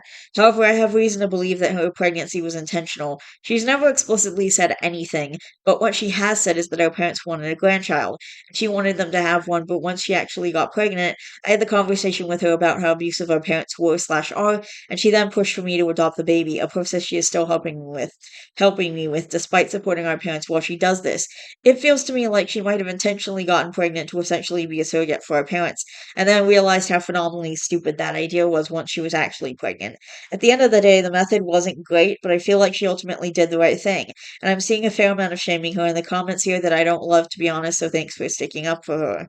Uh, OP later makes a comment on another post about her ex-boyfriend. My ex is a deadbeat who wants nothing to do with the kids because they had the audacity to be girls, and he's stealing photos either from me or just random photos off the internet and posting on Facebook about his girls and how much he loves them, how much he enjoyed taking them to the park or group, and is getting praise heaped on him when he's never even met them. The bar isn't even on the floor at this point, it's subterranean. OP also shares more information about her kids and her partners. I have two partners and three kids, which means that right now we're evenly matched. One adult per child. Feels pretty perfect number wise. The kids are also a bit of a handful, not in terms of behavior, but twin 4 year olds and a 3 year old who is turning four soon. They're perfect, but it's a lot. Wow, damn. Alright. There's also the factor that my partners and I can't have kids the old fashioned way, as I'm a woman and one of my partners is also a woman, and my other partner is a trans man. So it would require IVF or sperm donors or something of that sort. We might change our mind in a few years, but for now we're content to just love our kids as is. New update posted to OP's profile on July 29th, 2025. Almost 4 years later. Life update for anyone who is still here. I lost the password to this account and didn't give an email, but I was scrolling while logged out earlier, and there was one post that stoked such a rage in me. I pulled out my old laptop, which I haven't used in 2 years, that had the password saved, and got in solely to reply to that post, only for it to get locked as soon as I logged in. I then I saw that I have over 60 notifications, including one from Reddit saying I have rewards expiring on 31 slash 12 slash 24, and I need to use them before they expire. I think that's December 21st, 24. Oops. All the other messages are asking how I am, what I'm up to, how me and the kids are doing, all that sort of thing. So this is just a very quick post on my profile for anyone who is still here, LMAO. I'm fine, thanks for asking. Would not have been able to say that a couple years ago, but honestly am now. Kids are fine. The girls are 4 and starting school in September, and I'm just about holding it together because it feels like yesterday that the midwife was comparing the sizes of fetuses to various fruit and veg. Annoyingly, though, my son was born 4 days after the cutoff, so he won't be starting school until next year, which he's really upset by as he wants to do what his sisters are doing. Aww. That's adorable. I think he'll prefer being a year behind in the long run, though, speaking as someone with several siblings who was always grateful for that extra space at school. Love life. Boyfriend is gone. Not the father, but the guy I started seeing a bit after the kids were born, because he also turned out to be a scumbag. I took some time off dating, and I've recently gotten back together with the two people I mentioned in a previous post, where I referred to them as Lily and Caleb. We tried dating between the boyfriends, but broke it off initially because honestly, I had a lot going on. My self esteem was not great, and I felt like I was using them. And since I've had some time to just be single and focus on me and the kids, of course, I realized that I really am in love with them, and it appears that was mutual. We're coming up on our first anniversary. That's so awesome. So they're in like a three-way relationship, like a poly thing. I realize that I really am in love with them. Aw, the kids are aware I'm very happy. Job. I've changed jobs once more since I last logged in. Been in the new job for about 18 months. Going well, pays almost as well, stripping, and it's hybrid, so plenty of time at home with the kids. Baby daddy. Have not heard from him. Knew I wouldn't, to be fair. He's dodging child maintenance, but I don't need it, so not worth panicking about. Did try and put a legal case against him, but it didn't go anywhere. Again, wasn't expecting it to, but both of these things are good to have on record in case he decides to be a problem again in the future. I do know that he has gotten married recently, and I hope his wife has full command of their birth control. Oh boy.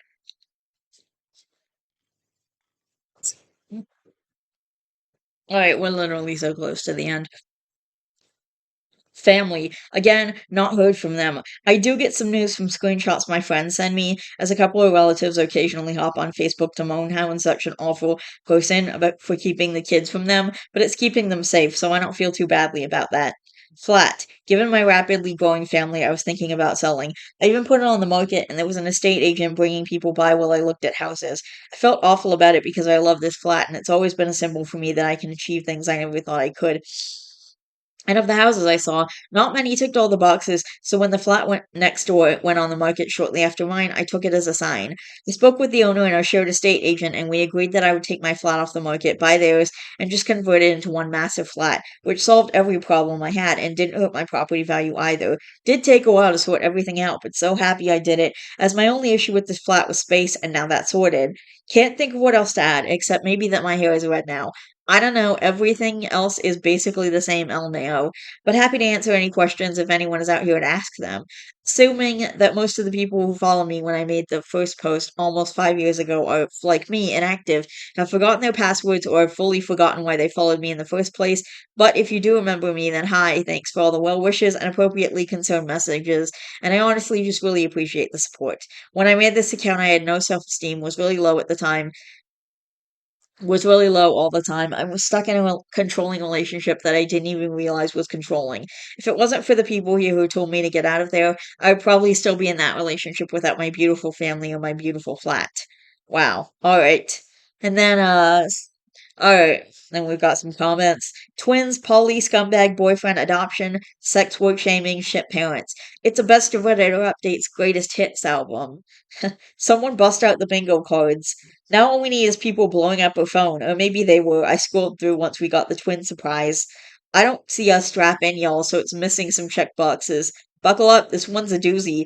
Also, no, this will be the final update unless something crazy happens. So something crazy happened. I love that, man. I love that. That's American. OOP said she's from the UK. And being told to keep the peace, that one is already there. Her older sister pushed for that because baby needs both parents, which is also on a bingo card.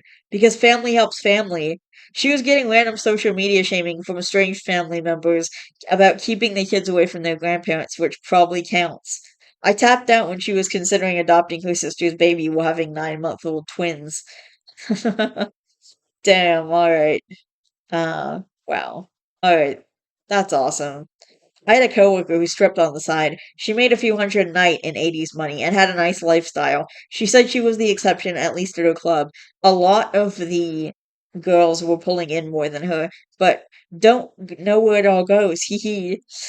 Yeah, the magical world where all the strippers are financially savvy and secure enough to buy property was the first that's weird moment of this story. What do you mean all your loans? We're talking about 2 loans on 1 house, right? I have 5 houses and a condo. Alright. This is very millennial of me, but was anyone else too distracted by why OP is so extremely financially stable? In what UK city can you buy a 3-bed flat and then another one, with savings from working as a stripper and then a teacher after being kicked out as a teenager? To be fair, I used to work with a woman who had a huge house built with a pool and tennis court using her stripper money in the UK. But she worked as a well-earning stripper for about 15 years or more and was very financially savvy. Reddit City is super affordable for everyone. Alright, I think we're gonna end it there. It is 11:30 at night, and I want to go to bed soon. I think I should be wrapping this up for the night, but I love each and every one of you guys. Please don't forget to always be yourself. You are valid. Please don't forget to be good to yourself and to others, and I will see all you guys in the next video soon.